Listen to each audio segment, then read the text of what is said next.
Sheet first, problem sheet first में ये जो क्वेश्चंस दे रखे हैं इन क्वेश्चंस को अपन को सॉल्व करना है। देखो ध्यान देना, सबसे पहले अपन बात करते हैं यहाँ पर question number first. Question number first आप एक काम कर सकते हो, एक काम क्या कर सकते हो कि पहले इस वीडियो को पॉज कर लो। इस वीडियो को पॉज करके आप जितने भी क्वेश्चन यहाँ पर लिखे हुए हैं, question number 1 to 4, 6, 7, 10 to 13, 15, 17 to 25, 30, 30 to 35, in questions को पहले आप मर्जी से सोल्व करो, ठीक है ना। उसके बाद वीडियो को प्ले करके फिर आप मैच कर लेना कि आपने कहाँ पर गलती करी, कहाँ पर नहीं करी। इस प्रकार से आप सोल्व करना इसको, ठीक है ना। तो देखो ध्यान देना, क्वेश्चन नंबर फर्स्ट यहाँ पर देखते हैं। क्वेश्चन नंबर फर्स्ट क्या दे रखा है, देखो ground state term of copper is 2s½ determine its electronic configuration. ध्यान देना, देखो 2s½ ये ग्राउंड स्टेट है, ग्राउंड स्टेट किसकी, ग्राउंड स्टेट ऑफ कॉपर।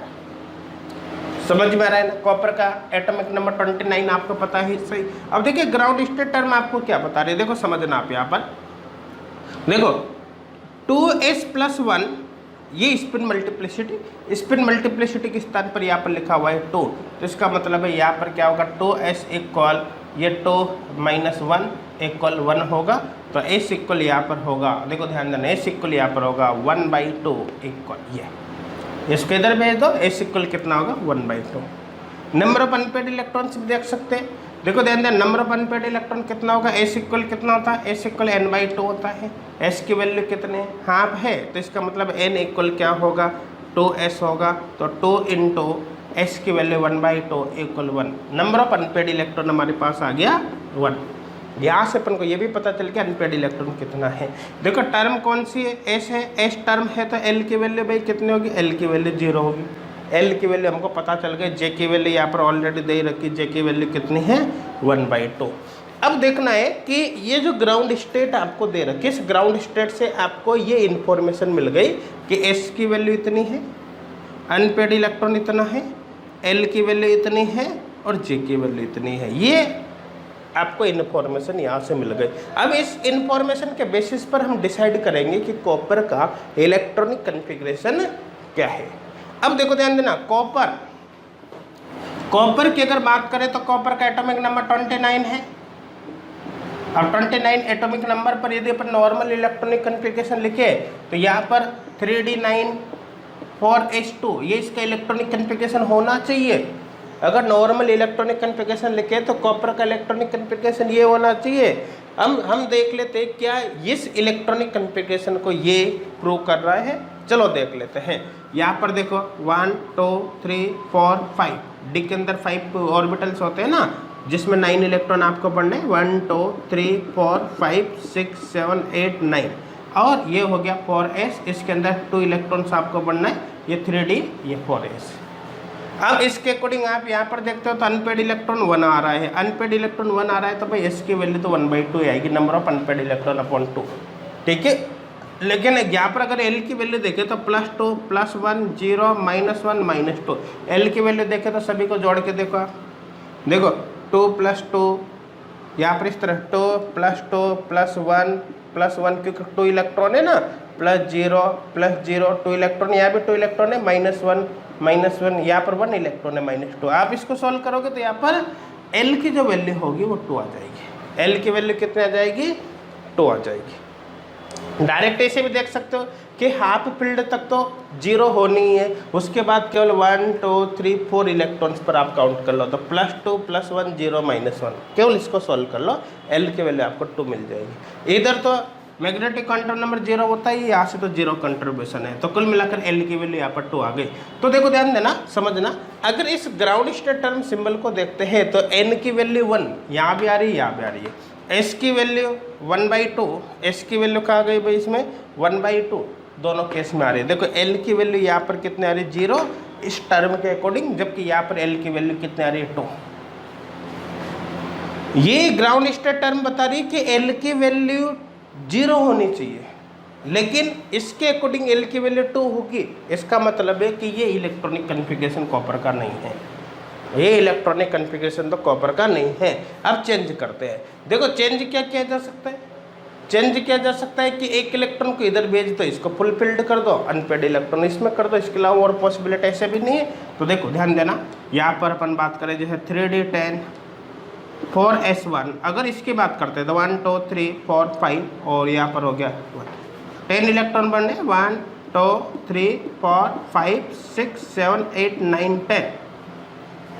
समझ में आ रहा है ना, यहाँ पर 1 इलेक्ट्रॉन ये हो गया, देखो +2 +1 0 -1 -2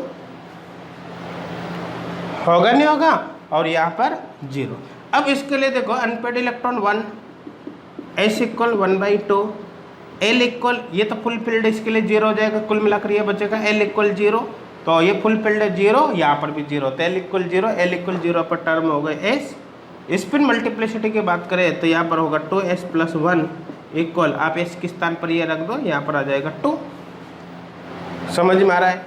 j की अगर बात करें तो देखो j इक्वल हाफ फील्ड है, s की वैल्यू तो 0 है ही सही, l की वैल्यू तो 0 है ही सही, l की वैल्यू जब 0 होती है तो उस कंडीशन में क्या होता है, j equal s equal, s की वैल्यू कितनी आ रही है, s की वैल्यू यहाँ पर कितनी आ रही है 1/2 आ रही है, तो यहाँ पर हो गया 1/2। ध्यान देना ये टर्म है, जबकि रिजल्टेंट स्पिन क्वांटम नंबर है। समझ में आ रहा है ना, ये रिजल्टेंट स्पिन क्वांटम नंबर ये वाला s है, जबकि यहाँ पर जो लिखा है ना ये तो टर्म है, यहाँ ब्रैकेट में लिख देता हूँ ताकि आप कंफ्यूज नहीं हो, इस तरह से, ठीक है ना। यहाँ पर भी इसी तरह से लिख देता हूँ कि l की वैल्यू 0 है, l की वैल्यू मतलब टर्म कौन सी है, टर्म यहाँ पर s दे रखी है ना, टर्म s है, इसलिए l इक्वल यहाँ पर 0 है, तो ये टर्म है कुल मिलाकर। अब मेरे साथ समझ में आ गया होगा। तो देखो अगर मैं इलेक्ट्रॉनिक कन्फिग्रेशन ये लेता हूँ कॉपर का, तो ये इलेक्ट्रॉनिक कन्फिग्रेशन सारी कंडीशंस को फॉलो कर रहा है। s इक्वल 1/2 आ गया, n इक्वल अनपेड इलेक्ट्रॉन 1 आ गया, अनपेड इलेक्ट्रॉन 1 आ गया, l की वैल्यू 0 आ गई, l की वैल्यू 0 आ गई, टर्म s बन जाएगी, इस पर मल्टीप्लिकेशन 2 आ जाएगी, j की वैल्यू 1/2 आ जाएगी। तो कुल मिलाकर ये इलेक्ट्रॉनिक कन्फिग्रेशन इस ग्राउंड स्टेट टर्म को सेटिस्फाई कर रहा है। इसका मतलब है कॉपर का जो इलेक्ट्रॉनिक कन्फिग्रेशन होगा, कॉपर का इलेक्ट्रॉनिक कन्फिग्रेशन ये होगा, ये नहीं होगा। अब मेरे हिसाब से समझ में आ गया होगा कि कॉपर के इलेक्ट्रॉनिक कन्फिग्रेशन तक हम यहाँ पर कैसे पहुँचे। तो चलो देखो इसमें कौन सा ऑप्शन सही होगा। इसमें देखो आप ए ऑप्शन देखो, आर्गन 3d10 4s1, आर्गन आगे लगा दो तो ए नट गैस है, इसे ये इलेक्ट्रॉनिक कन्फिग्रेशन होगा। तो ए ऑप्शन यहाँ पर कुल मिलाकर करेक्ट होगा, ए ऑप्शन यहाँ पर करेक्ट होगा। देखो मेरे हिसाब से किसी को कोई डाउट नहीं होगी इस क्वेश्चन में, सबके समझ में आ गया होगा, ठीक है ना। अब देखो नेक्स्ट केस देखते हैं, नेक्स्ट क्वेश्चन यहाँ पर देखते हैं। नेक्स्ट है क्वेश्चन नंबर 2। क्वेश्चन नंबर 2 देख, क्वेश्चन नंबर 2 क्या दे रखा है, identify the ground state term for each set of term. देखो ग्राउंड स्टेट टर्म देखनी है, ग्राउंड स्टेट टर्म। अच्छा यहाँ पर जो ऑप्शन दे रखे हैं, ऑप्शन में देखो ध्यान देना, जे की वैल्यू नहीं दे रखी है, केवल स्पिन मल्टीप्लिसिटी टर्म बता रखी है। तो ध्यान देना, देखो ग्राउंड स्टेट टर्म कौन होगी, इसके लिए देखो मल्टीप्लिसिटी ज़्यादा होनी चाहिए। देखो high spin multiplicity, spin multiplicity, multiplicity, high spin multiplicity, spin multiplicity क्या होनी चाहिए, ज़्यादा होनी चाहिए, और high value of L, value of L, L की वैल्यू ज़्यादा होनी चाहिए। तो देखो पहले तो स्पिन मल्टीप्लिसिटी, देखो स्पिन मल्टीप्लिसिटी जितनी ज़्यादा होगी स्टेबिलिटी उतनी ज़्यादा होगी, मतलब जिसकी स्पिन मल्टीप्लिसिटी सबसे ज़्यादा है वो ग्राउंड स्टेट होगी। लेकिन सपोज करो 2 और मोर देन 2 ऐसे केस आ जाए जिनमें स्पिन मल्टीप्लिसिटी बराबर है, हाईएस्ट है लेकिन बराबर है, तो उस कंडीशन में आपको देखने कि L की वैल्यू मैक्सिमम कहाँ पर होगी, L की वैल्यू मैक्सिमम जहाँ पर होगी वही ग्राउंड स्टेट टर्म होगी। समझ में आ रहा है।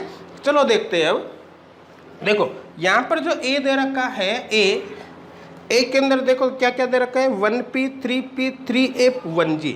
तो देखो ध्यान देना, मल्टीप्लिसिटी ज़्यादा किसकी है, 3p की है और 3f की है, 3p और 3f। लेकिन 3p और 3f की अगर बात करें अपन, तो इनमें देखो मल्टीप्लिसिटी तो बराबर आ रही है, स्पिन मल्टीप्लिसिटी 3 तो अब क्या देखोगे, वैल्यू ऑफ एल, एल की वैल्यू ज़्यादा होनी चाहिए।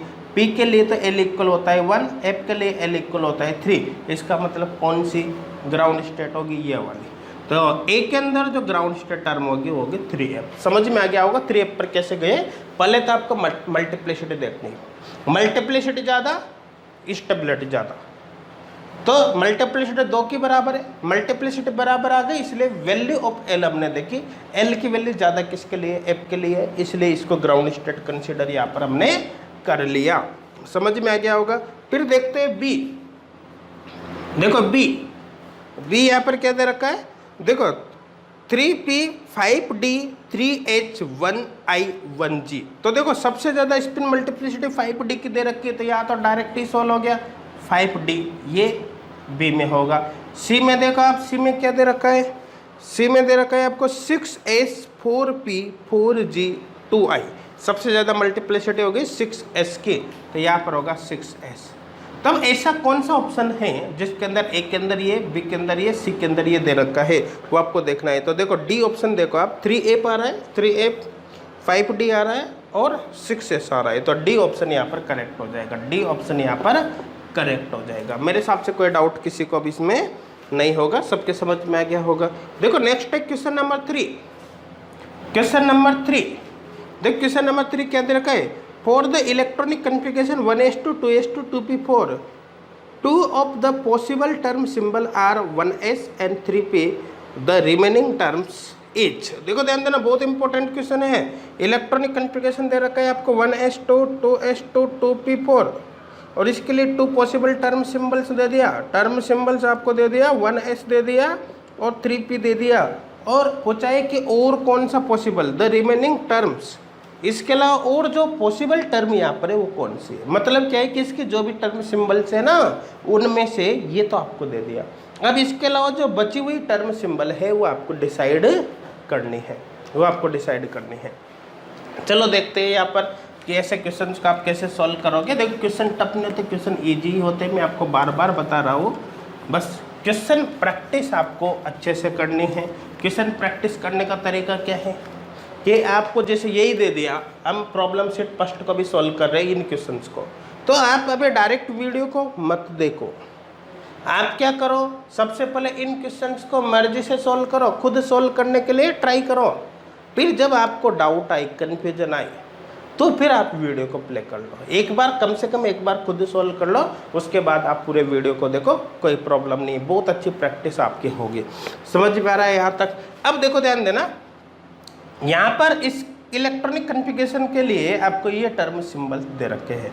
दो तरह के क्वेश्चन, दो तरह के मेथड्स यहाँ पर हो सकते हैं क्वेश्चंस को सॉल्व करने का। एक तो अपन ने बता ही रखा है, आप टेबल बना लो। जैसे देखो ये तो फुली फिल्ड है ना, फुली फिल्ड वाले को छोड़ दो, केवल आप वैलेंस सेल को देखो जिसमें अनपेड इलेक्ट्रॉन है। ध्यान देना, केवल वैलेंस सेल को देखो जिसके अंदर अनपेड इलेक्ट्रॉन है। तो P4 का केस हो गया ये। अब देखो ध्यान देना, अब मैंने यहाँ पर आपको तरीका बता रखा है कि P4 का केस है ये। तो इस कंडीशन में आप देखो कि P4 इलेक्ट्रॉनिक कन्फिग्रेशन के लिए ऐसा कौन सा दूसरा इलेक्ट्रॉनिक कन्फिग्रेशन है जिसकी टर्म समान होगी। मतलब ऐसा और कौन सा दूसरा इलेक्ट्रॉनिक कन्फिग्रेशन है जो वही टर्म सिंबल शो करेगा जो कि P4 करेगा। थोड़ा क्वेश्चन आसान हो जाएगा। देखो ध्यान देना, इसके अंदर देखो 1 2 3 4 इलेक्ट्रॉन बना, 1 2 3 4, अनपेड इलेक्ट्रॉन कितने, n = 2। अब देखो P में ही आप देखो 1 2 3, P के अंदर अनपेड इलेक्ट्रॉन और किस में आएंगे, P2 में। इसका सीधा सीधा मतलब है कि P2 एंड P4 के लिए सेम, P2 और P4 के लिए सेम टर्म्स होगी, same term symbols, term symbol. ऐसा करने से कि क्वेश्चन सॉल्व करना थोड़ा सा आसान हो जाएगा, क्योंकि अगर आप P4 के लिए टर्म सिंबल से निकालोगे, भाई ये देखो कि आपको दे दिया कि इलेक्ट्रॉनिक कन्फिग्रेशन, इसके लिए ये टर्म्स आपको दे दिया और बता दिया कि इसके अतिरिक्त और कौन सी टर्म्स यहाँ पर बची हुई है, वो आपसे पूछा है। तो इसके लिए आप क्या करोगे कि P4 की जितनी भी टर्म सिंबल है ना, सबको देख लो, उनमें से देख लो कि ये तो दे रखी है, कौन सी बची हुई है, आपका क्वेश्चन इजीली सॉल्व हो जाएगा। समझ में आ रहा है नहीं आ रहा।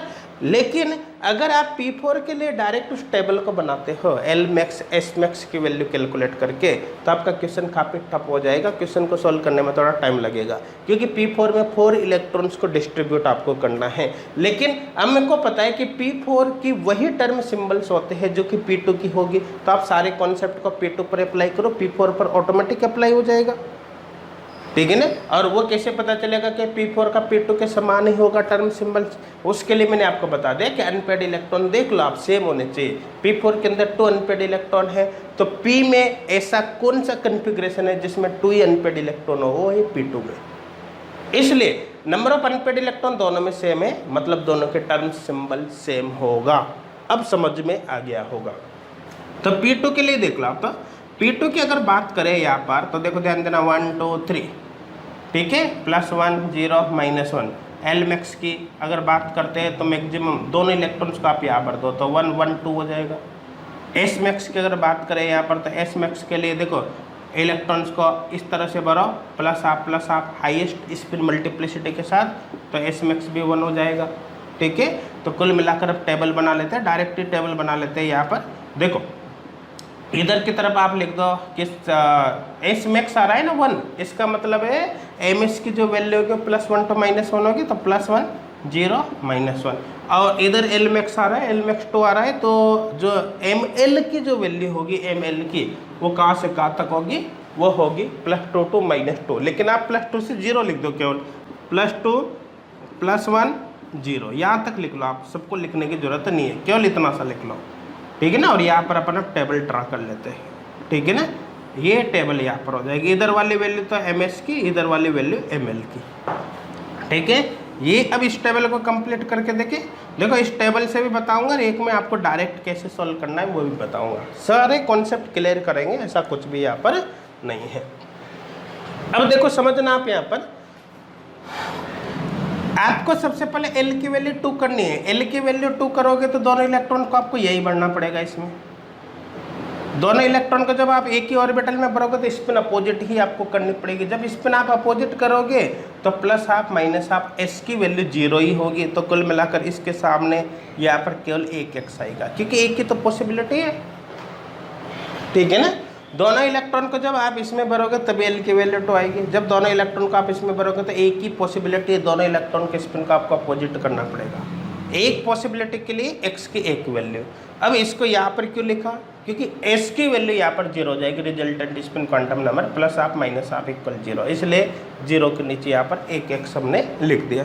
फिर बात करें अपन इसकी, L की वैल्यू 2 करने का तरीका क्या है कि एक इलेक्ट्रॉन यहाँ भरो और एक को यहाँ पर भरो। जब एक को यहाँ पर भरोगे तो उस कंडीशन में L की वैल्यू 1 हो जाएगी, +1 +0 हो जाएगी 1। समझ में आ रहा है। अब देखो ध्यान देना, यहाँ पर देखो दोनों की स्पिन अगर +हाफ करते हो तो +हाफ 1 हो जाएगा, तो 1 के नीचे x लिख दो। -हाफ -1 हो जाएगा, तो -1 के नीचे भी x लिख दो। और इसकी बात करें तो +half -half 0, -half +half 2 possibility है, इसलिए यहाँ पर 2x कर दिया। अब L की वैल्यू 0 करने, L की वैल्यू 0 करने के लिए तरीका क्या है कि एक तो दोनों इलेक्ट्रॉन्स का आप यहाँ पर दो, हो जाएगा 0, तो उस कंडीशन में तो एक की पॉसिबिलिटी, इसलिए 0 के नीचे आप x लिख दो। दूसरा तरीका क्या है कि एक इलेक्ट्रॉन को यहाँ भर दो और एक को यहाँ भर दो। जब यहाँ और यहाँ भरोगे तो क्या होगा, दोनों को +हाफ करोगे तो +हाफ 1 यहाँ पर x, -हाफ 1 -हाफ यहाँ पर x। दूसरा तरीका, इसको +हाफ इसको -हाफ, एक पॉसिबिलिटी इसको -हाफ इसको +हाफ, दूसरी पॉसिबिलिटी। तो 0 के लिए यहाँ पर 2 पॉसिबिलिटी हो जाएगी ये। ठीक है, अब आप टर्म सिंबल यहाँ पर बना सकते हो। टर्म सिंबल कैसे करोगे, देखो यहाँ पर ध्यान देना, L की वैल्यू 2 है तो टर्म हो गई D, x को काटो 1 टाइम, तो यहाँ पर होगा या भी काट दो। फिर इसके लिए देखो यहाँ पर 1 है L की वैल्यू तो टर्म हो गई P, x काटो 1 2 3, तो यहाँ पर हो गया 3P। यहाँ काटा है तो इसको भी काटो, यहाँ काटा है तो इसको भी काटो, यहाँ काटा है तो इसको भी काटो। इसमें x खत्म हो गया। इसमें देखो L की वैल्यू 0 है तो टर्म हो गए S, x केवल एक बार कटेगा तो 1 है S। तो यहाँ पर जो टोटल टर्म्स बनेगी वो ये बनेगी, टोटल टर्म्स बनेगी वो ये बनेगी। अब देखो आपको कौन कौन सी दे रखी है, आपको इसमें 1s भी दे रखी है, आपको यहाँ पर 3p भी दे रखी है। इसका मतलब बची हुई टर्म कौन सी, 1d, इसका मतलब 1d टर्म यहाँ पर बचेगी। तो 1d ही आपका आंसर होगा। देखो 1d कौन से ऑप्शन में दे रखा है, 1d यहाँ पर दे रखा है ए ऑप्शन में, तो ए ऑप्शन कुल मिलाकर आपका आंसर होगा। तो समझ में आ गया होगा क्वेश्चन को कैसे सॉल्व करना है। लेकिन यहाँ पर आपके दिमाग में एक बात आ सकती है कि इस तरह से क्वेश्चन सॉल्व करेंगे तो इसमें तो काफ़ी टाइम लगने वाला है ना। इसमें काफ़ी ज़्यादा टाइम लगेगा, नहीं लगेगा? लगेगा, क्योंकि पूरी टेबल आपको बनानी है।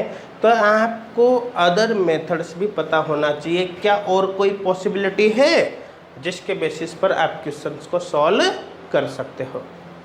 तो और पॉसिबिलिटी है या नहीं, उसके बारे में भी हम बात कर लेते हैं। ये तो आपके समझ में आई गया होगा, इसमें तो किसी को कोई डाउट होगा ही नहीं है। तो देखो और पॉसिबिलिटी क्या क्या हो सकती है यहाँ पर, देखो समझना आप। और पॉसिबिलिटी क्या हो सकती है, इसके लिए आप अकॉर्डिंग टू ऑप्शन चलोगे। अकॉर्डिंग टू ऑप्शन क्या है, देखो ये मैं और करके लिख देता हूँ अदर मेथड्स में। अकॉर्डिंग टू ऑप्शन चलेंगे। ए ऑप्शन आपको दे रखा है 1D, बी ऑप्शन आपको दे रखा है 1A, सी ऑप्शन आपको दे रखा है 3D और डी ऑप्शन आपको दे रखा है 3F। अब अकॉर्डिंग टू ऑप्शन चलेंगे, इनमें से कौन सा पॉसिबल हो सकता है, देखो समझना। इसकी बात करें, देखो ध्यान देना, ये p ऑर्बिटल P2 कन्फिग्रेशन है, P2 कन्फिग्रेशन, क्योंकि मैंने आपको बता दिया ना P4 मत देखो, P2 ही देख लो। वो आपको तरीका बता दिया कि P2 और P4 में सेम टर्म सिंबल्स होंगे, क्योंकि इनमें अनपेड इलेक्ट्रॉन्स की संख्या सेम होगी, इसलिए P2 से ही सॉल्व करो, P4 पे मत जाओ, क्योंकि इसमें 4 इलेक्ट्रॉन है। थोड़ी सी मेहनत आपकी ज़्यादा हो जाएगी 4 इलेक्ट्रॉन्स को अरेंज करने में, और कुछ भी फर्क नहीं पड़ेगा, काम तो आपका सेम ही होगा, ठीक है ना। अब देखो 2 इलेक्ट्रॉन्स को आपको डिस्ट्रीब्यूट करना है, +1 0 -1। सबसे पहले देखो ये टर्म पॉसिबल हो सकती है नहीं हो सकती, इसके लिए L इक्वल कितना होगा, L इक्वल 2। तो देखो यहाँ पर L इक्वल 2 कब हो सकता है, जब 2 इलेक्ट्रॉन्स को आप फिल करोगे, जब दोनों इलेक्ट्रॉन्स को आप यहाँ भरोगे तभी +1 +1 2 होगा। तो यहाँ पर देखो L इक्वल अपने यहाँ पे 2 हो गया। L इक्वल अगर 2 हो गया तो एक ही ऑर्बिटल में 2 इलेक्ट्रॉन है, तो स्पिन मल्टीप्लिसिटी तो 1 ही आएगी ना। एक ही ऑर्बिटल्स में 2 इलेक्ट्रॉन है तो ये तो पेयरिंग है, अनपेड इलेक्ट्रॉन्स की संख्या यहाँ पर 0 हो गई। तो उस कंडीशन में स्पिन मल्टीप्लिसिटी 2s + 1 इक्वल यहाँ पर 1 होगा, या डायरेक्ट n + 1 निकल लो, अनपेड इलेक्ट्रॉन 0 है तो अनपेड इलेक्ट्रॉन +1 इक्वल 1 होगा। तो कुल मिलाकर ये समझ में आ गया होगा कि यहाँ पर L की वैल्यू 2 हो गई तो 1D, L की वैल्यू 2 हो गई तो D, स्पिन मल्टीप्लिसिटी 1 है इसलिए यहाँ पर 1D। मतलब ये टर्म तो भाई पॉसिबल है। दूसरी टर्म है, ये ए के लिए सॉल्व करके देखा। बी के लिए देखो आप, देखो 1 2 3 +1 0 -1, ठीक है ना। अब देखो ये पॉसिबल है या नहीं देखते। इसके लिए L इक्वल कितना है, L इक्वल 3 है।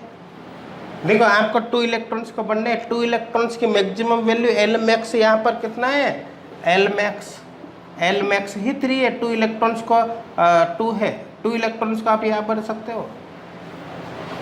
L की वैल्यू 2 से ज़्यादा तो यहाँ पर आ ही नहीं सकती। क्यों नहीं आ सकती, क्योंकि 2 इलेक्ट्रॉन्स को ज़्यादा यहाँ पर भी आप भरोगे तो 1 इलेक्ट्रॉन्स के लिए 1, दूसरे के लिए 1, तो 1 + 1 2 यहाँ पर होगा। मतलब L की वैल्यू 3 तो पॉसिबल है ही नहीं, इसलिए ये भी गया। L की वैल्यू 3 पॉसिबल नहीं है, L इक्वल 3, इसलिए ये भी गया। अब बचा कौन सा, केवल ये। देखो L की वैल्यू अगर अपन को 2 करनी है तो दोनों इलेक्ट्रॉन्स को आप एक ही ऑर्बिटल में भरोगे यहाँ पर, और जब दोनों इलेक्ट्रॉन्स को एक ही ऑर्बिटल में भरोगे तो 100% क्या होगा कि इनकी स्पिन अपोजिट ही होगी। इसकी स्पिन अपोजिट होगी तो अनपेड इलेक्ट्रॉन्स की संख्या यहाँ पर 0 हो जाएगी। अनपेड इलेक्ट्रॉन्स की संख्या 0 होते स्पिन मल्टीप्लिसिटी 1 आएगी। मतलब अगर L की वैल्यू आप 2 करते हो, L की वैल्यू 2 करते हो तो यहाँ पर n + 1 इक्वल 3 पॉसिबल नहीं है, ये पॉसिबल नहीं है, ठीक है ना। ये यहाँ पर पॉसिबल नहीं हो सकता, बल्कि क्या आएगा, अगर L की वैल्यू 2 करते तो n + 1 इक्वल 1 आएगा, ये नहीं आएगा। इसलिए यहाँ पर भी ऐसा नहीं हो सकता, ये 3 पॉसिबल नहीं है। तो L इक्वल 2 पर n + 1 3 पॉसिबल नहीं है। अगर L इक्वल आप 2 करते हो तो n + 1 केवल 1 आएगा, स्पिन मल्टीप्लिसिटी की वैल्यू केवल 1 आएगी, इसलिए ये भी कट जाएगा।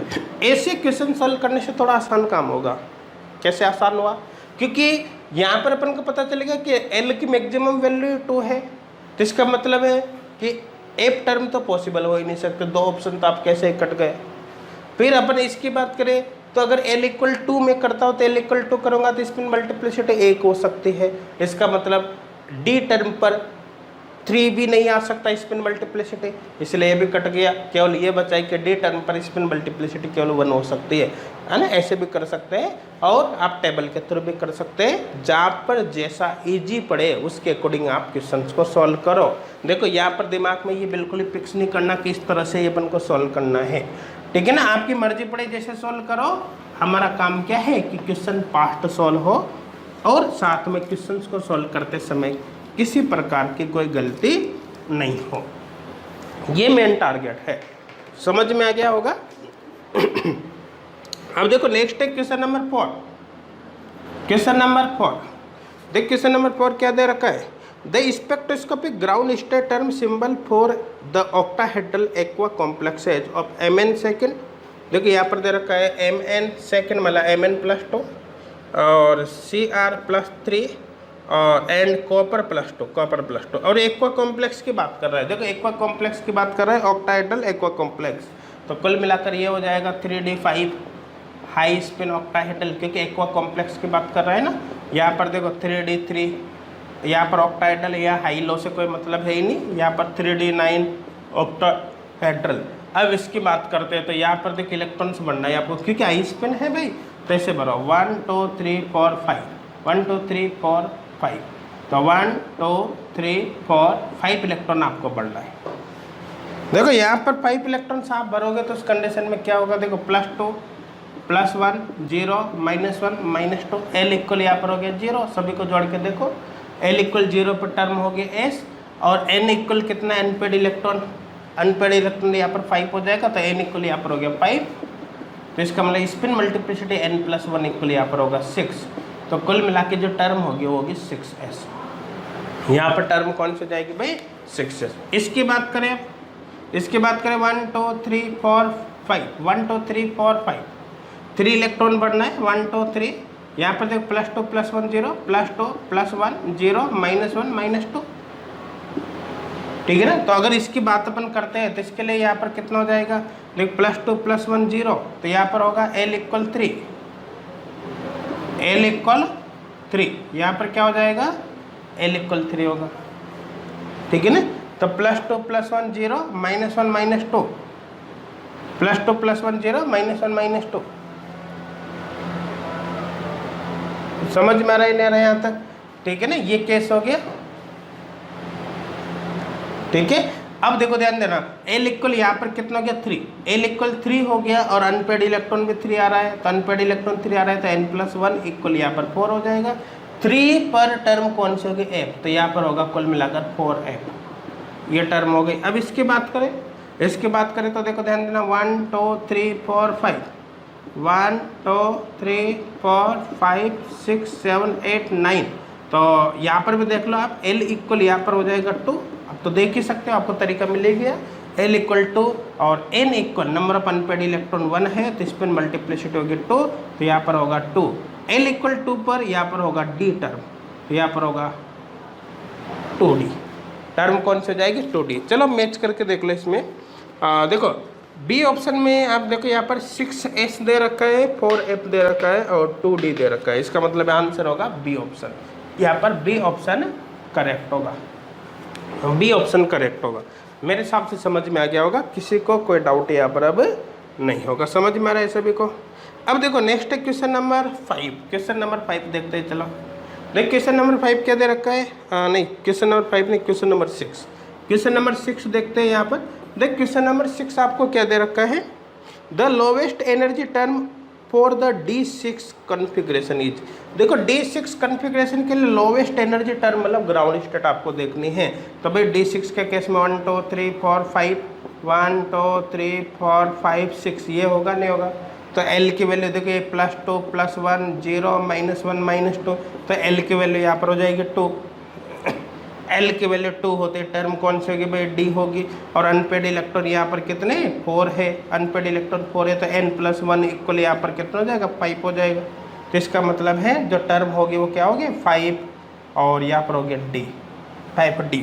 देखो टर्म होगी 5D। अगर J की वैल्यू भी अपन लिखना चाहिए तो लिख सकते हैं, अभी जरूरत नहीं, एक ऑप्शन में अपन को नहीं दे रखा, तो कौन सा ऑप्शन होगा भाई यहाँ पर बी ऑप्शन करेक्ट हो जाएगा, बी ऑप्शन यहाँ पर करेक्ट हो जाएगा।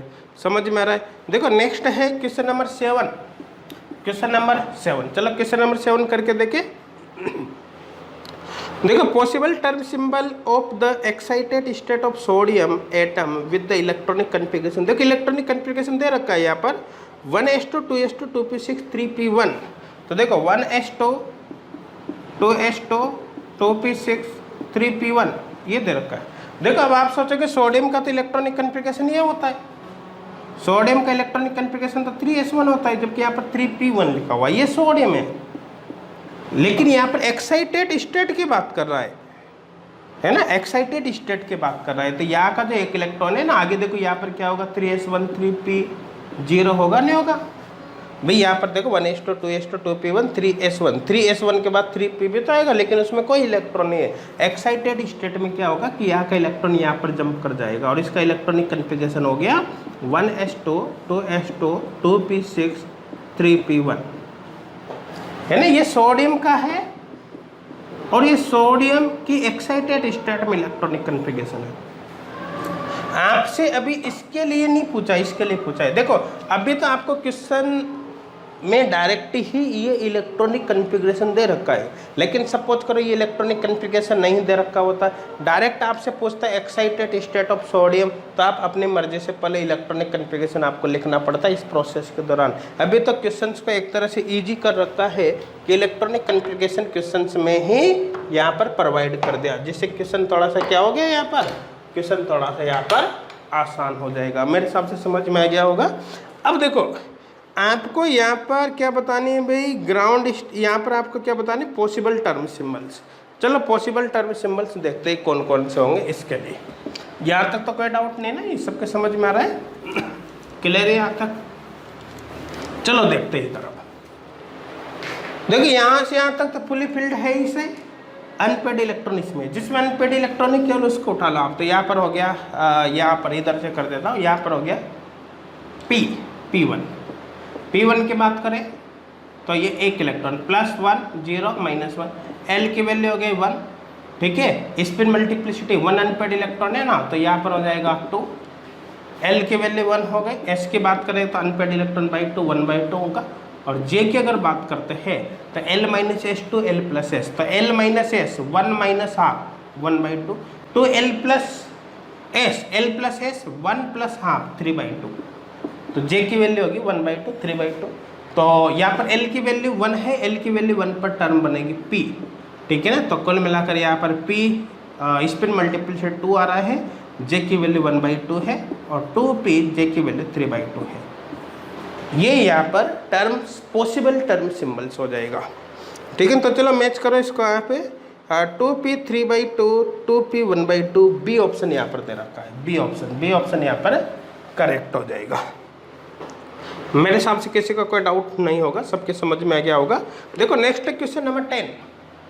क्वेश्चन नंबर 10, देख क्वेश्चन नंबर 10 क्या दे रखा है, the lowest energy state of an atom with electronic configuration NS1 NP1 has the term symbol.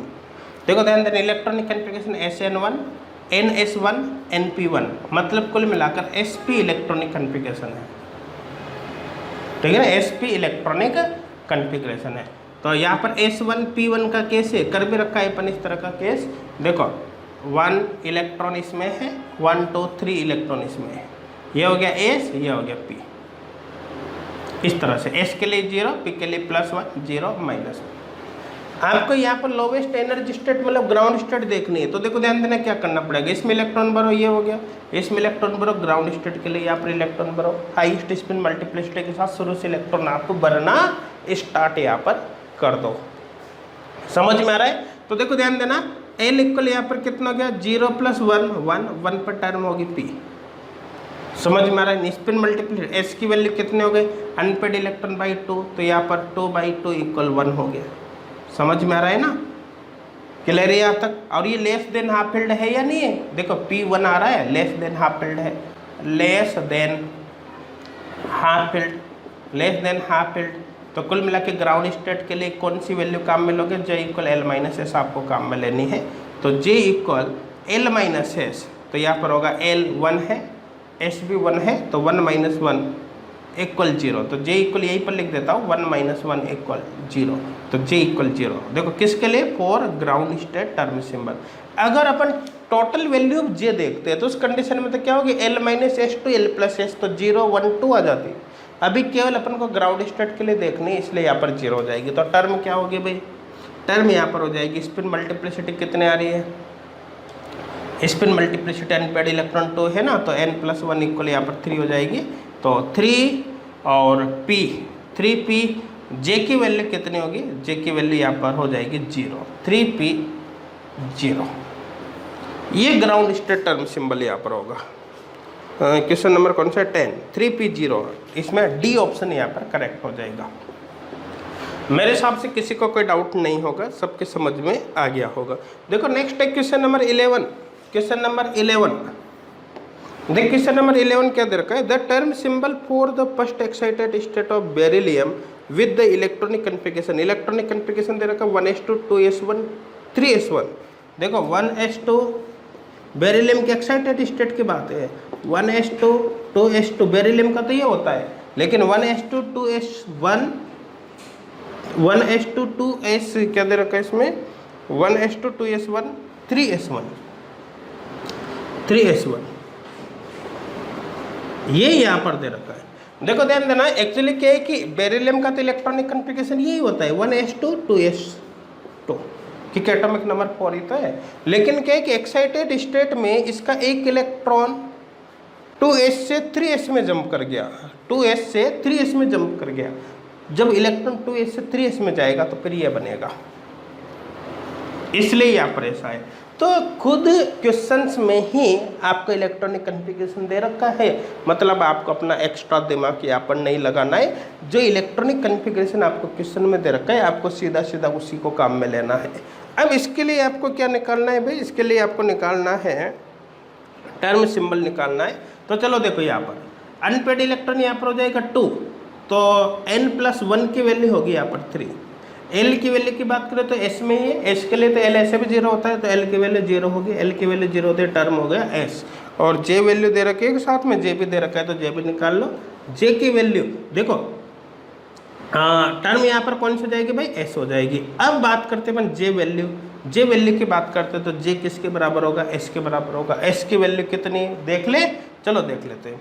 S की वैल्यू होती है अनपेड इलेक्ट्रॉन बाई 2, तो 2/2 इक्वल 1, 2/2 इक्वल 1, तो S की वैल्यू होगी 1। तो कुल मिलाकर L की वैल्यू 0 होती है, तो J की वैल्यू S के बराबर होती है, और S की वैल्यू 1 है, तो कुल मिलाकर J इक्वल हमारे पास होगा 1। तो टर्म कौन सी होगी, 3s और 1, 3s1 यहाँ पर टर्म होगी।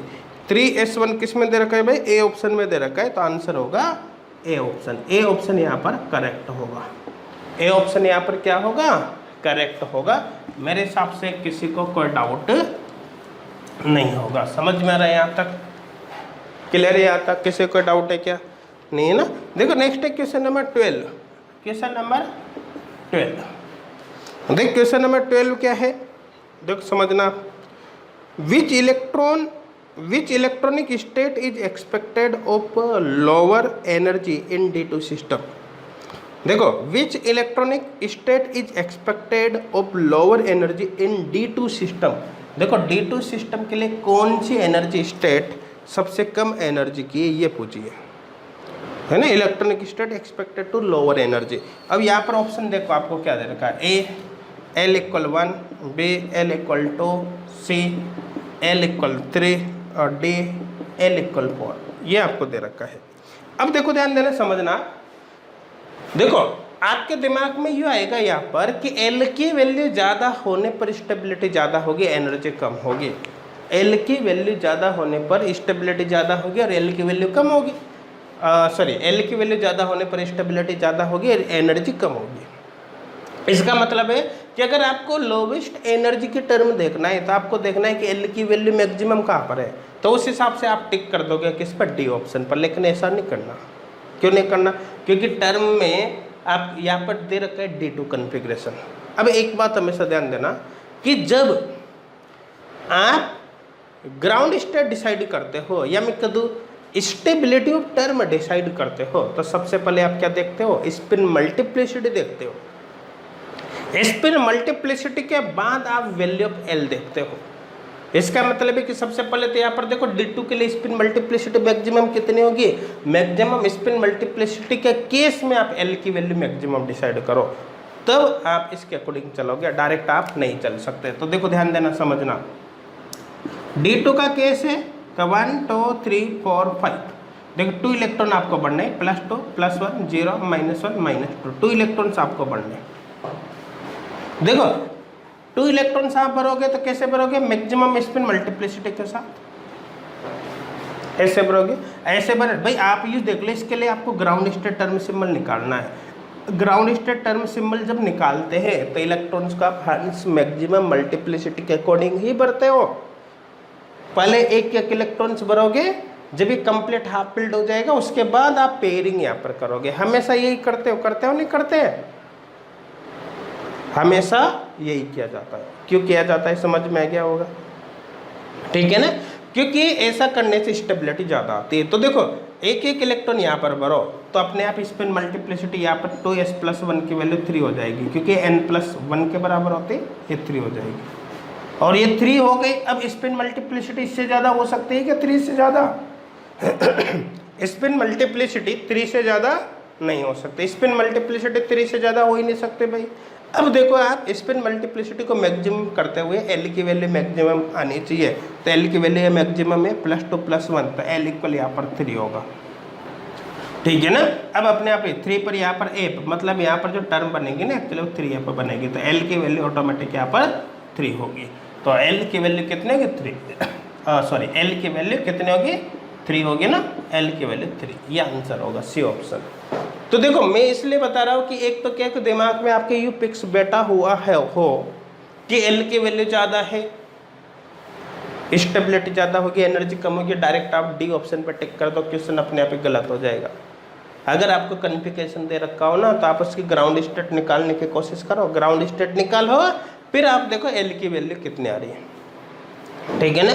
ग्राउंड स्टेट निकालोगे तो पहले आप हंस मैक्सिमम मल्टीप्लिसिटी के अकॉर्डिंग ही इलेक्ट्रॉन्स भरो, पहले 1 इलेक्ट्रॉन्स भरो, जब हाफ फिल्ड हो जाए तो उसके बाद पेयरिंग करो, इसी के बेसिस पर आप टर्म निकालो, फिर उस टर्म से डिसाइड करो कि L की वैल्यू कितनी आ रही है, वही आपका आंसर होगा मेरे हिसाब से।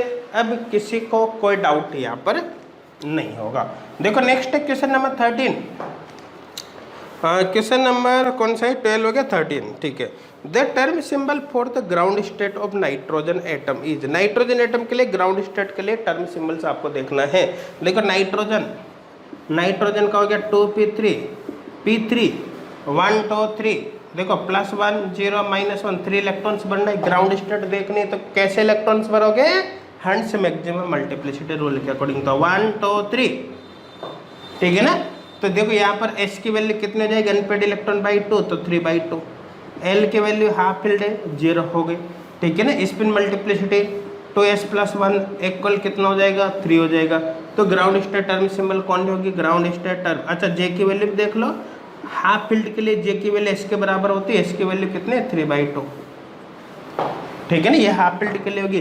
तो ग्राउंड स्टेट टर्म सिंबल यहाँ पर क्या होगा, देखो ये हो गया स्पिन मल्टीप्लिसिटी 3, और यहाँ पर टर्म कौन सी बन गई भाई, L की वैल्यू 0 है ना, L की वैल्यू 0 पर टर्म बन गई S, तो 3s, और यहाँ पर हो जाएगा, इधर लिख देता हूँ मैं इसको यहाँ पर, तो ग्राउंड स्टेट टर्म होगा 3s और J की वैल्यू होगी 3/2, ठीक है ना, ये यहाँ पर हो जाएगा 3s 3/2 ऑप्शन। चलो देखो आप एक बार इसमें क्वेश्चन नंबर 13 में अनपेड इलेक्ट्रॉन तो 3 है ना, अनपेड इलेक्ट्रॉन 3 है, तो यहाँ पर स्पिन मल्टीप्लिसिटी तो 4 होगी ना, तो यहाँ पर करना 4। समझ में आ गया होगा कैसे, अनपेड इलेक्ट्रॉन 3 है तो स्पिन मल्टीप्लिसिटी कितनी होती है, 2s+1, या मैं कहता अनपेड इलेक्ट्रॉन +1, ठीक है। तो अनपेड इलेक्ट्रॉन 3 है तो 3 + 1 = 4, स्पिन मल्टीप्लिसिटी 4। यहाँ पे ऐसे भी देख सकते हो, स्पिन मल्टीप्लिसिटी होती है 2s+1, S के स्थान पर 3/2 रखोगे, 3/2 रखोगे तो यहाँ पर कितना आ जाएगा, 4 आ जाएगा। तो कुल मिलाकर ये ग्राउंड स्टेट टर्म होगी। कौन सा ऑप्शन दे रखा है क्वेश्चन नंबर 13 में, डी ऑप्शन आपको दे रखा है, तो यहाँ पर होगा डी ऑप्शन करेक्ट होगा। किसी को कोई डाउट है क्या, नहीं।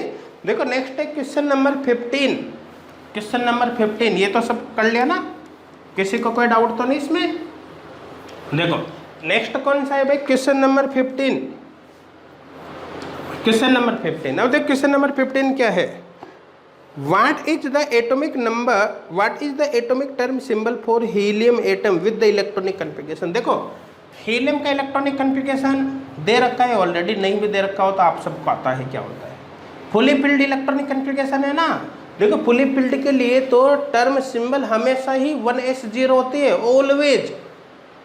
कितनी होती है, 1s0। तो देखिए तो फुली फिल्ड है, निकालने की जरूरत ही नहीं है, फुली फिल्ड। अब फुली फिल्ड कुछ भी हो, फुली फिल्ड कोई सा भी इलेक्ट्रॉनिक कन्फिगरेशन हो, चाहे H2 हो, P6 हो, D10 हो, F14 हो, उसके लिए टर्म सिंबल हमेशा क्या होती है, ground state term symbol, direct term symbol ये लिख देता हूँ, कितनी होगी 1s0।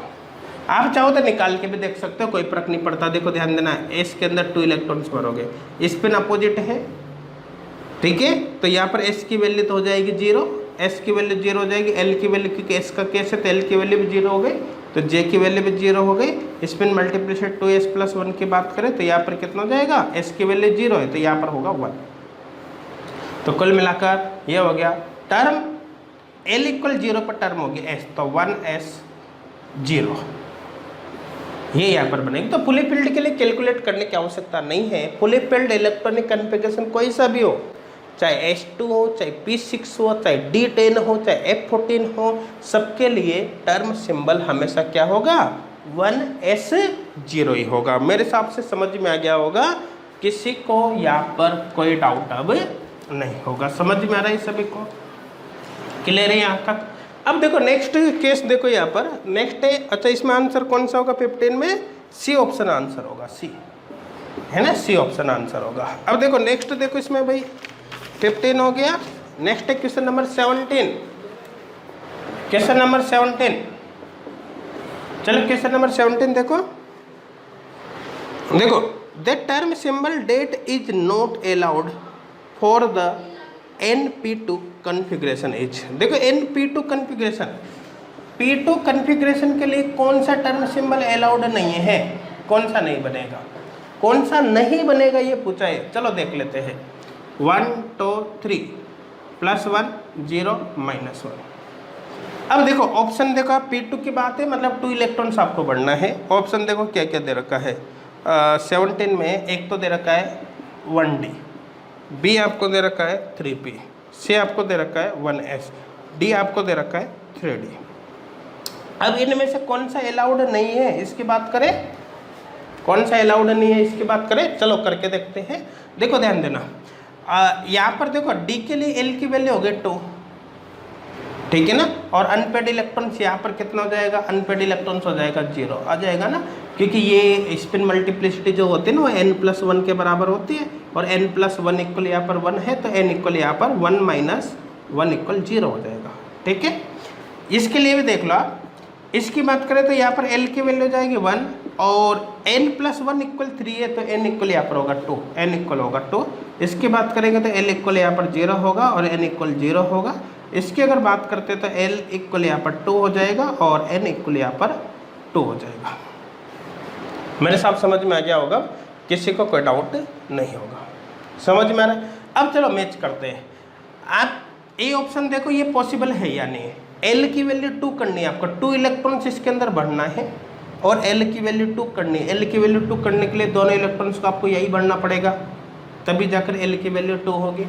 जब दोनों इलेक्ट्रॉन्स को आप यहाँ भरोगे उस कंडीशन में, तो क्या होगा, दोनों इलेक्ट्रॉन्स को जैसे ही यहाँ पर आप भरोगे, बढ़ते स्पिन अपोजिट ही आपको करनी पड़ेगी, अपोजिट स्पिन होते ही अनपेड इलेक्ट्रॉन 0 आ जाएगा, मतलब टर्म हो जाएगी 1D। कुल मिलाकर ए तो पॉसिबल है, ए तो पॉसिबल है, ए पॉसिबल है। जो पॉसिबल है वो अपना आंसर नहीं होगा, जो पॉसिबल नहीं है वो अपना आंसर होगा, क्योंकि ये पूछा कि नॉट पॉसिबल।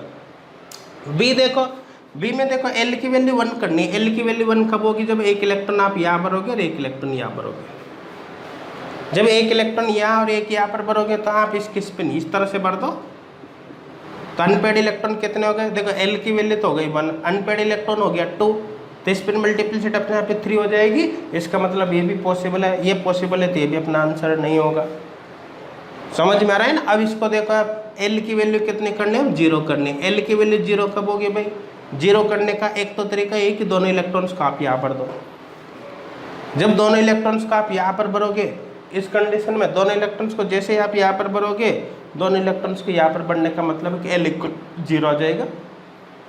और देखो अनपेड इलेक्ट्रॉन कितना आ रहा है, अनपेड इलेक्ट्रॉन भी 0 आ रहा है, इसका मतलब ये टर्म भी पॉसिबल है, ये टर्म भी पॉसिबल है या नहीं है। दोनों इलेक्ट्रॉन्स के यहाँ बढ़ते L की वैल्यू 0 हो गए और N की वैल्यू भी 0 हो गए, अनपेड इलेक्ट्रॉन 0 है, मतलब ये टर्म भी यहाँ पर पॉसिबल है, ये टर्म पॉसिबल है, ये भी अपना आंसर नहीं होगा। अब इसकी बात करें L की वैल्यू क्या करनी है आपको, 2 करनी है। L की वैल्यू 2 करोगे तो दोनों इलेक्ट्रॉन्स को यहाँ पर इसमें भरोगे, जब दोनों इलेक्ट्रॉन्स को आप सेम ऑर्बिटल में भरोगे तो स्पिन अपोजिट होगी।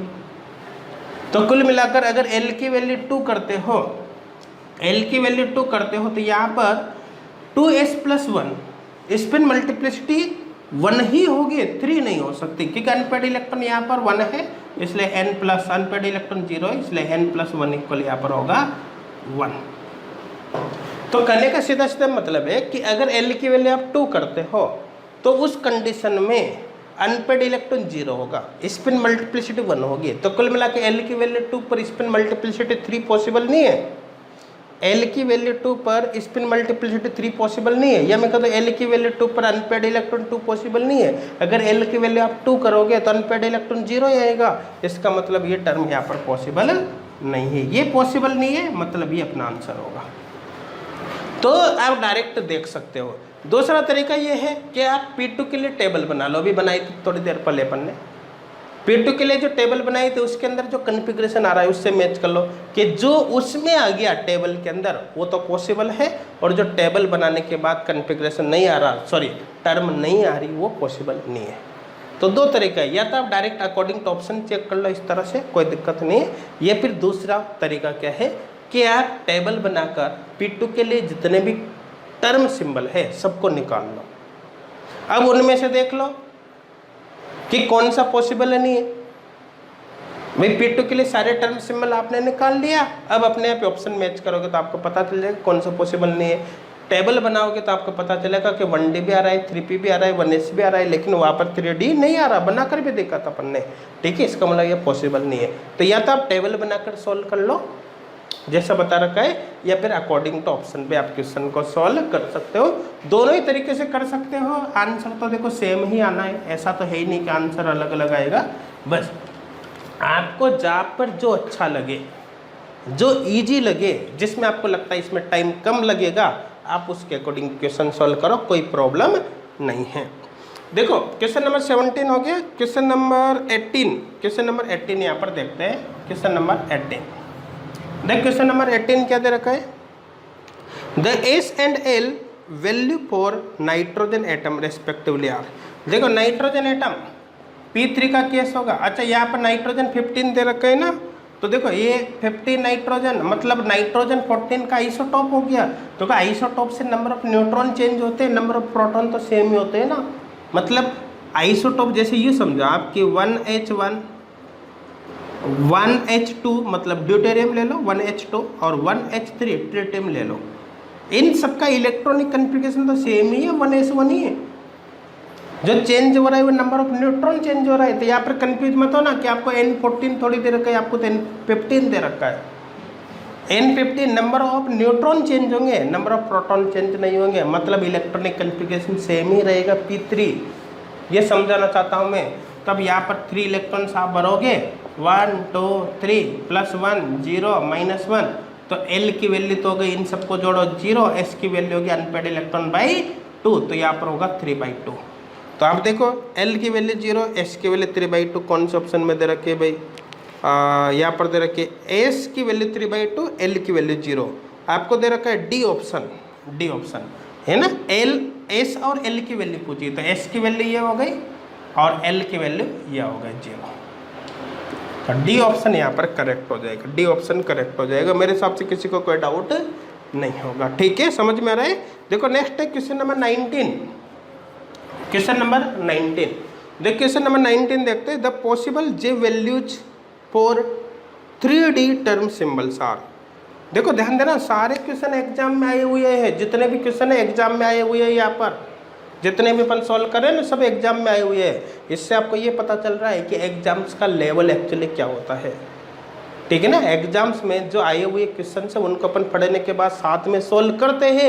इसका सीधा सीधा मतलब आपको डायरेक्ट यहाँ पर एग्जाम का लेवल पता चल रहा है कि एग्जाम में इस लेवल के क्वेश्चंस आते हैं और इनको आपको इस तरह से सोल्व करना है। करने का मतलब अगर आप अच्छी क्वेश्चन प्रैक्टिस करते हो तो सिलेक्शन के चांस पूरे होंगे। ऐसा हो ही नहीं सकता कि सिलेक्शन नहीं होगा, ठीक है ना।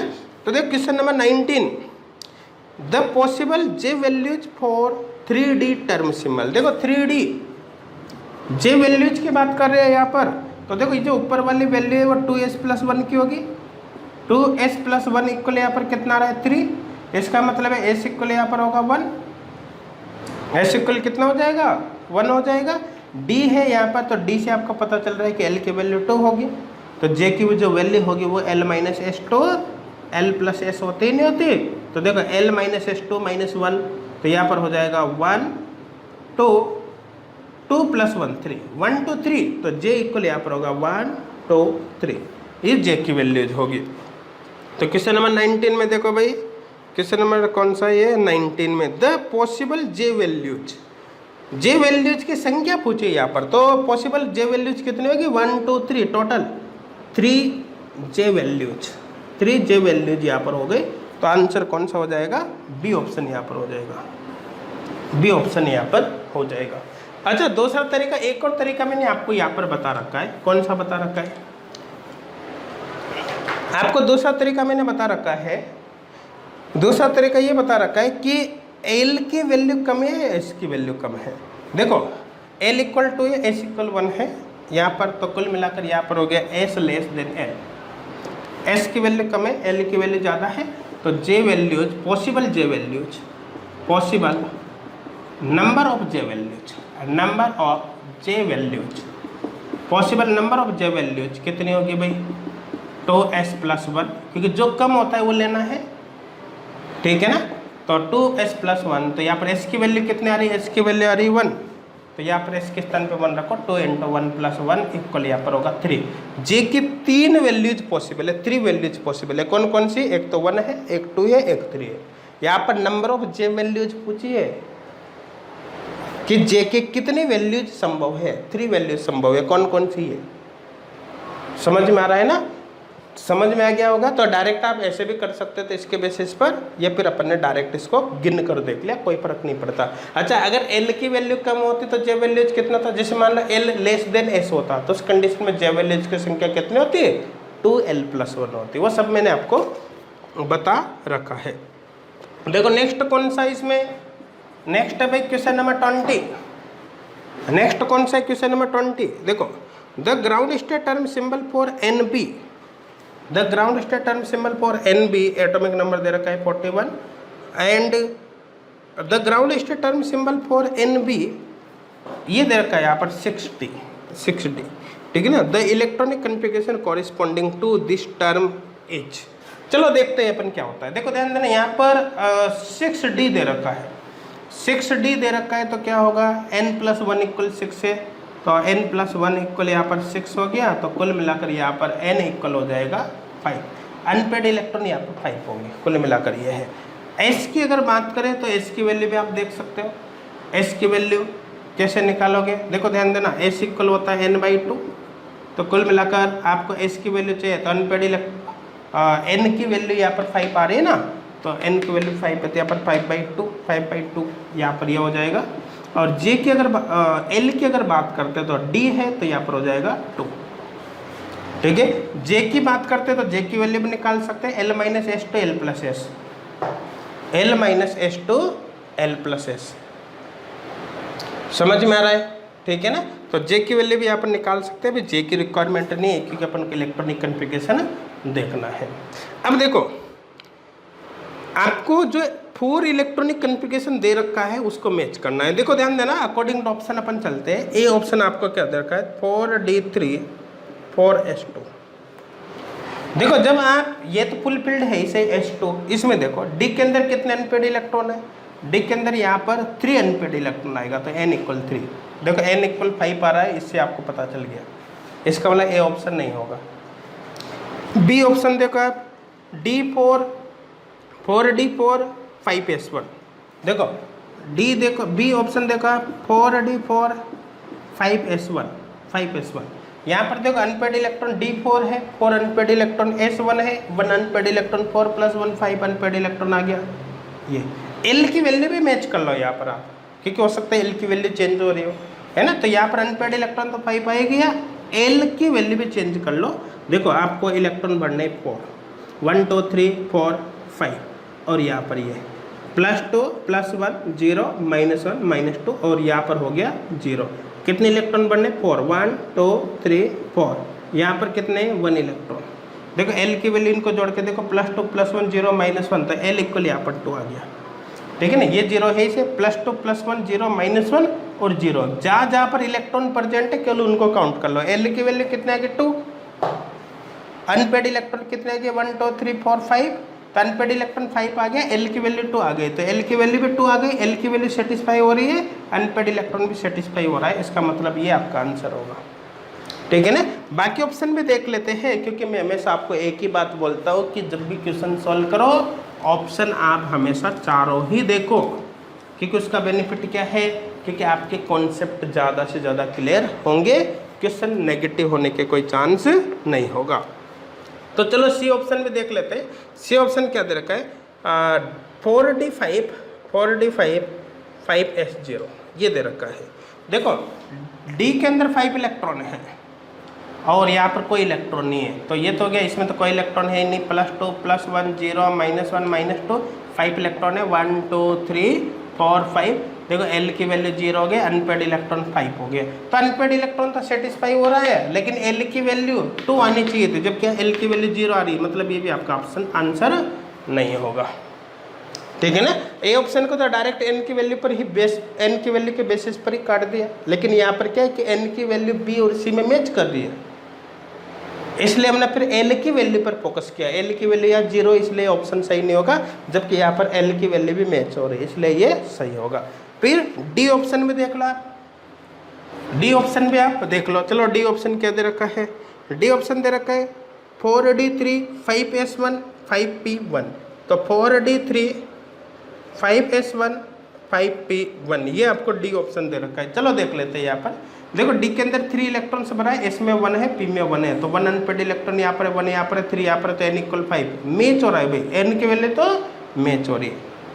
अब L की वैल्यू देख लेते हैं 1 2 3 4 5, 1 2 3 4 5, यहाँ पर देखो ये, यहाँ पर देखो ये, हो गया नहीं यहाँ तक। तो देखो ध्यान देना, यहाँ पर +2 +1 0 -1 -2, यहाँ पर कितना हो जाएगा 0 S के लिए, यहाँ पर P के लिए +1 0 -1, ये P ये S और ये D हो गया, ठीक है।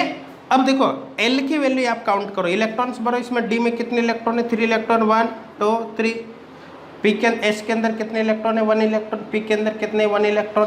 L की वैल्यू देखो, जिन जिन में इलेक्ट्रॉन प्रेजेंट है केवल उसको काउंट करो, +2 +1 0 +2 +1 0, तो ये तो हो गया 3, और यहाँ पर 0 है, इससे यहाँ पर 1 हो गया, तो 4 हो गया। L की वैल्यू यहाँ पर आ रही भाई 4, जबकि L की वैल्यू आपको कितनी चाहिए थी 2, इसका मतलब ये भी आपका आंसर नहीं होगा।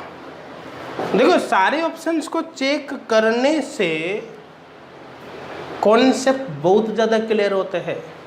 कई बार आपको ऐसे नए नए कॉन्सेप्ट मिलते हैं जो बहुत ही ज़्यादा इम्पोर्टेंट होते हैं आगे जाकर क्वेश्चन सॉल्व करने में। इसलिए जब भी आप प्रॉब्लम शीट को सॉल्व करो हमेशा फिक्स कर लो कि चारों ऑप्शन को सॉल्व करना है। ऐसा नहीं कि ए आपका आंसर है तो आपने केवल ए को सॉल्व कर लिया और बी और सी को बी सी और डी को छोड़ दिया, ऐसा बिल्कुल भी नहीं करना है। क्वेश्चन को ऐसा भी सॉल्व करो, उसके चारों ऑप्शन आपको क्लियर होना चाहिए। ए आपका आंसर है तो आपको अच्छी तरह से पता होना चाहिए कि बी सी और डी आपका आंसर क्यों नहीं है। इस तरह से क्वेश्चन सॉल्व करो तो ही जाकर कॉन्सेप्ट क्लियर होंगे। समझ में आ रहा है? देखो नेक्स्ट है क्वेश्चन नंबर 21। क्वेश्चन नंबर 21, देख क्वेश्चन नंबर 21 क्या दे रखा है यहाँ पर, समझना। क्वेश्चन नंबर 21 क्या दे रखा है यहाँ पर, देखो the ground state term of SM3+, the ground state term of SM3+ and AU3+, the ground state term of Sm3+ and Eu3+। इसके लिए ग्राउंड स्टेट टर्म आपको देखने हैं। देखो ध्यान देना, इसके लिए आपको इलेक्ट्रॉनिक कन्फिगरेशन तो आना चाहिए ना। आपको अगर यही पता नहीं हो कि इसका और इसका इलेक्ट्रॉनिक कन्फिगरेशन क्या है तो क्वेश्चन तो आप ऐसे भी नहीं कर सकते। इसलिए भाई इलेक्ट्रॉनिक कन्फिगरेशन नहीं आता है तो इन इलेक्ट्रॉनिक कन्फिगरेशन की वीडियो सबसे पहले देखो, क्योंकि अगर वो नहीं आता है तो आपकी सारी मेहनत बेकार हो जाएगी एक छोटे से कॉन्सेप्ट की वजह से। इसलिए उसको आप अच्छी तरह से देख लो, जिंदगी में कभी भी डाउट नहीं रहेगा ऐसे क्वेश्चंस को सॉल्व करते समय। अब देखो ध्यान देना, चलो इलेक्ट्रॉनिक कन्फिगरेशन में अभी तो लिख देता हूँ यहाँ पर। देखो एफ ब्लॉक की अगर बात करें तो एफ ब्लॉक में जो एलिमेंट है, देखो सीने पर नदियाँ प्रेम की समाई यू, अपना काम तो यही पर हो गया लेकिन मैं पूरा ही लिख देता हूँ। सीने पर नदियाँ प्रेम की समाई यू गदगद तब दिल हुआ यार तुम यू भी लाजवाब हो। देखो 14 एलिमेंट है ना लेंथेनाइड में, 1 2 3 4 5 6 7 8 9 10 11 12 13 14 +3 ऑक्सीडेशन स्टेट के यहाँ पर अपन बात कर रहे हैं। +3 ऑक्सीडेशन स्टेट में इलेक्ट्रॉनिक कन्फिगरेशन क्या होगा ये हमें देखना है यहाँ पर। समझ में आ रहा है ना। देखो ये केस यहाँ पर होगा। देखो इलेक्ट्रॉनिक कन्फिगरेशन है 4f1 4f2 4f3 4f4 4f4 4f5 4f5, देखो 4f6 4f7 4f7 4f8 4f8 यहाँ पर हो गया। देखो 4f9 4f10 4f10 4f11, ठीक है 4f12 4f12 4f13 4f14। अब देखो ये सब लिखने की जरूरत नहीं थी, लेकिन हमेशा एग्जाम में जरूरी थोड़ी इसी का केस है। मैं चाहता तो डायरेक्ट इन दोनों का इलेक्ट्रॉनिक कन्फिगरेशन आपको बता देता, काम हो जाता, लेकिन जरूरी तो हमेशा इसी का है। कोई दूसरा एलिमेंट भी हो सकता है भाई। अब कम से कम लेंथेनाइड का क्वेश्चन सॉल्व कर रहे तो कम से कम वो कॉन्सेप्ट तो आपके अभी क्लियर हो जाए। इलेक्ट्रॉनिक कन्फिगरेशन हालांकि आप देख लेना, वीडियो कंप्लीट बना हुआ है उसका। देखो Sm+3 का इलेक्ट्रॉनिक कन्फिगरेशन काउंट करो। ये देखो 4f5 यहाँ पर दे रखा है 4f5। f5 का केस है 1 2 3 4 5 6 7। f के अंदर कितने ऑर्बिटल होते हैं 7 +3 +2 +1 0 -1 -2 -3। कितने इलेक्ट्रॉन बनने 5 1 2 3 4 5 इलेक्ट्रॉन बनने हैं। देखो ध्यान देना L की वैल्यू देखो यहाँ पर कितने आ रही है +2 +3 +2 +1 0 -1 या +1 0 -1, ये तो कैंसिल हो गया। केवल क्या बचा 3 + 2 5, L की वैल्यू 5। काउंट करो 0 1 2 3 4 5 0 1, यहाँ से काउंट कर रहा हूँ 0 1 2 3 4 5। यहाँ आगे SPDFGH टर्म होगी H। अनपेड इलेक्ट्रॉन कितने हैं, अनपेड इलेक्ट्रॉन 1 2 3 4 5 अनपेड इलेक्ट्रॉन है तो इसकी वैल्यू होगी कितनी, अनपेड इलेक्ट्रॉन बाई 2 5/2। तो यहाँ पर 2s+1 स्पिन मल्टीप्लिसिटी होगी कितनी 6, यहाँ पर आ जाएगा। ठीक है, L की वैल्यू आ गई, ये आ गया। लेस देन हाफ फील्ड है या नहीं, लेस देन हाफ फील्ड, केवल ग्राउंड स्टेट ही तो चाहिए, लेस देन हाफ फील्ड है ना। लेस देन हाफ फील्ड के लिए ग्राउंड स्टेट निकालते समय जे की कौन सी वैल्यू काम में लेने, L-S। L आपको मिल गया 5, S आपको मिल गया 5/2, तो यहाँ पर होगा J = 5/2। अगर टोटल टर्म सिंबल चाहिए तो L-S से L+S कर लो। अभी केवल ग्राउंड स्टेट का चाहिए, इसलिए less than half field electronic configuration के लिए डायरेक्ट हमने L-S यहाँ पर ले लिया। तो कुल मिलाकर इसकी अगर बात करें तो इसकी बात करें तो यहाँ पर क्या होगी, तो ग्राउंड स्टेट टर्म सिंबल यहाँ पर होगा, देखो 6H, J की वैल्यू 5/2। Sm+3 के लिए ये ग्राउंड स्टेट टर्म सिंबल हो गया। देखो नेक्स्ट कौन सा है भाई, नेक्स्ट कौन सा है Eu+3। देखो ये यहाँ पर इसको हटा दो, यहाँ से कर देता हूँ मैं 21 को। देखो Eu+3 इसके लिए इलेक्ट्रॉनिक कन्फिगरेशन ये रहा 4f6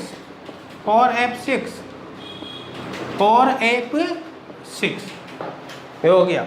अब देखो ध्यान देना, यहाँ पर आपको 6 इलेक्ट्रॉन्स भरकर देखने हैं, तो 1 2 3 4 5 6 7। देखो +3 +2 +1 0 -1 -2 -3। अब कितने इलेक्ट्रॉन बढ़ने, 6 इलेक्ट्रॉन, तो 1 2 3 4 5 6। तो यहाँ से यहाँ तक देखो +2 से -2 तक तो खत्म हो जाएगा, जोड़ोगे तो +2 से -2 तक तो केवल क्या बचेगा 3, L की वैल्यू होगी 3,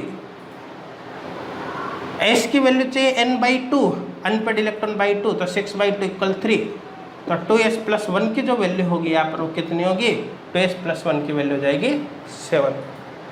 L की वैल्यू आ गई, S की वैल्यू आ गई, लेस देन हाफ फिल्ड है या नहीं है, ये भी लेस देन हाफ फिल्ड है, less than half filled, half filled less than half filled है, तो भाई J की वैल्यू कितनी होगी, वही L - S, L कितना है 3, S कितना है 3, तो 3 - 3 = 0 हो जाएगा यहाँ पर। J की वैल्यू कितनी हो गई भाई, J की वैल्यू यहाँ पर 0 हो जाएगी, इधर लिख दो।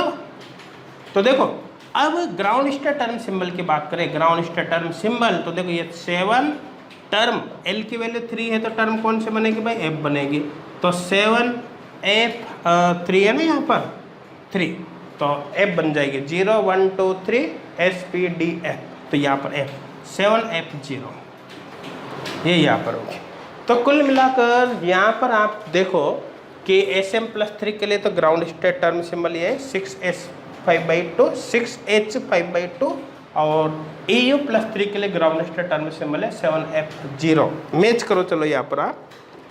क्वेश्चन नंबर 21, क्वेश्चन नंबर 21 में आंसर है बी ऑप्शन आ जाएगा, 6H5/2 6H5/2 और यहाँ पर 7F0 है, तो बी ऑप्शन यहाँ पर करेक्ट होगा, बी ऑप्शन। मेरे हिसाब से समझ में आ गया होगा इस क्वेश्चन को हमने कैसे सॉल्व किया। किसी को कोई डाउट है क्या, नहीं समझ में आ रहा है? देखो क्वेश्चन टफ नहीं होते, कैलकुलेशन थोड़ी हो सकती है लंबी हो जाए, लेकिन अगर आप प्रैक्टिस आप करोगे तो क्वेश्चन को सॉल्व करते समय कुछ भी टाइम आपको नहीं लगेगा, तुरंत क्वेश्चन देखते ही सॉल्व हो जाएगा कुछ ही देर में, ठीक है ना। लेकिन इसके लिए आपको प्रैक्टिस चाहिए।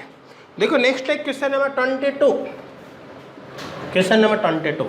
देख क्वेश्चन नंबर 22 क्या दे रखा है समझना, the spin only magnetic moment and the spectroscopic ground state term symbol of manganese center in MnF63 minus IN respectively are।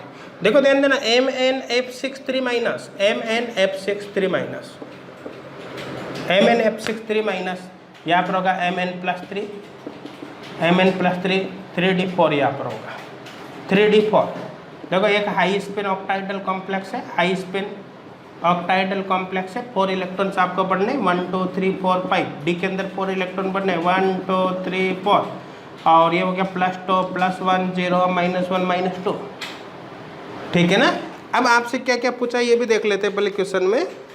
The spin only magnetic moment and spectroscopic ground state term, ground state term और spin only magnetic moment पूछा है।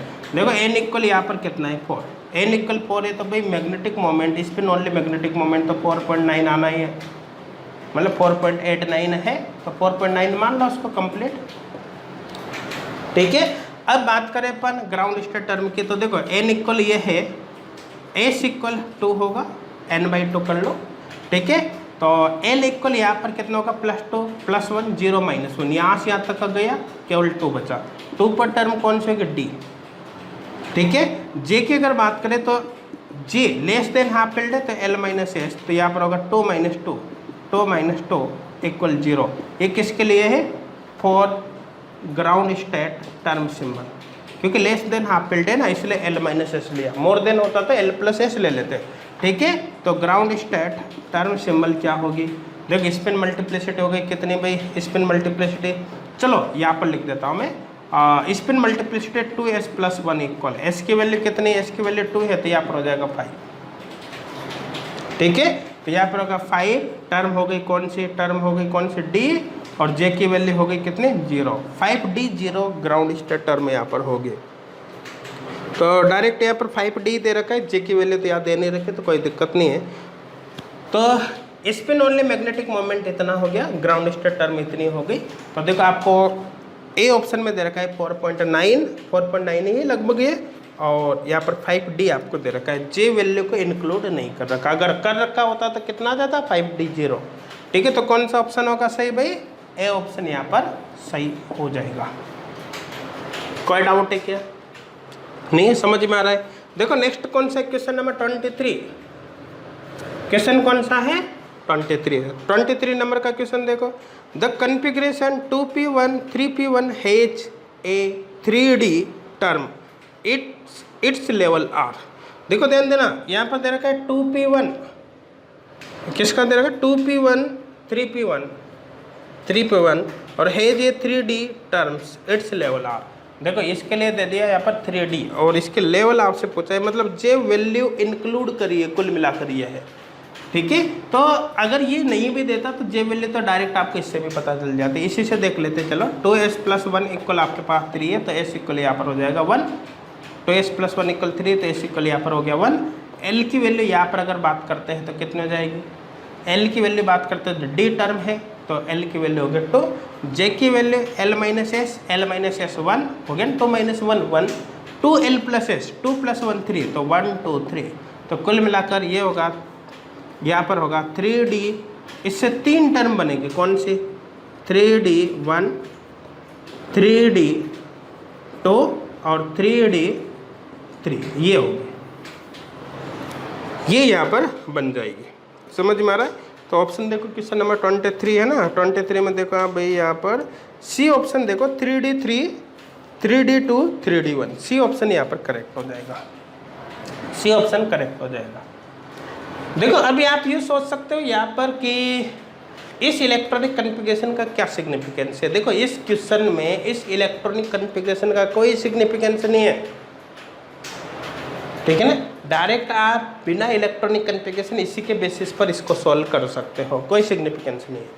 लेकिन अगर आप चाहते हैं तो electronic configuration के बेसिस पर भी ग्राउंड स्टेट निकाले जा सकते हैं। ग्राउंड स्टेट इलेक्ट्रॉनिक कॉन्फ़िगरेशन के बेसिस पे निकालते जब भी सारी टर्म्स आ जाती। तो कुल मिलाकर आप इस क्वेश्चन को केवल इसके बेसिस पे भी सॉल्व कर सकते थे, केवल इसके बेसिस पे भी सॉल्व कर सकते थे, दोनों को एक साथ देने की यहाँ पर कोई आवश्यकता नहीं थी। लेकिन क्वेश्चन में दे दिया, अच्छी बात है, लेकिन नहीं भी देता तो भी यहाँ पर हमारे कोई फर्क नहीं पड़ता।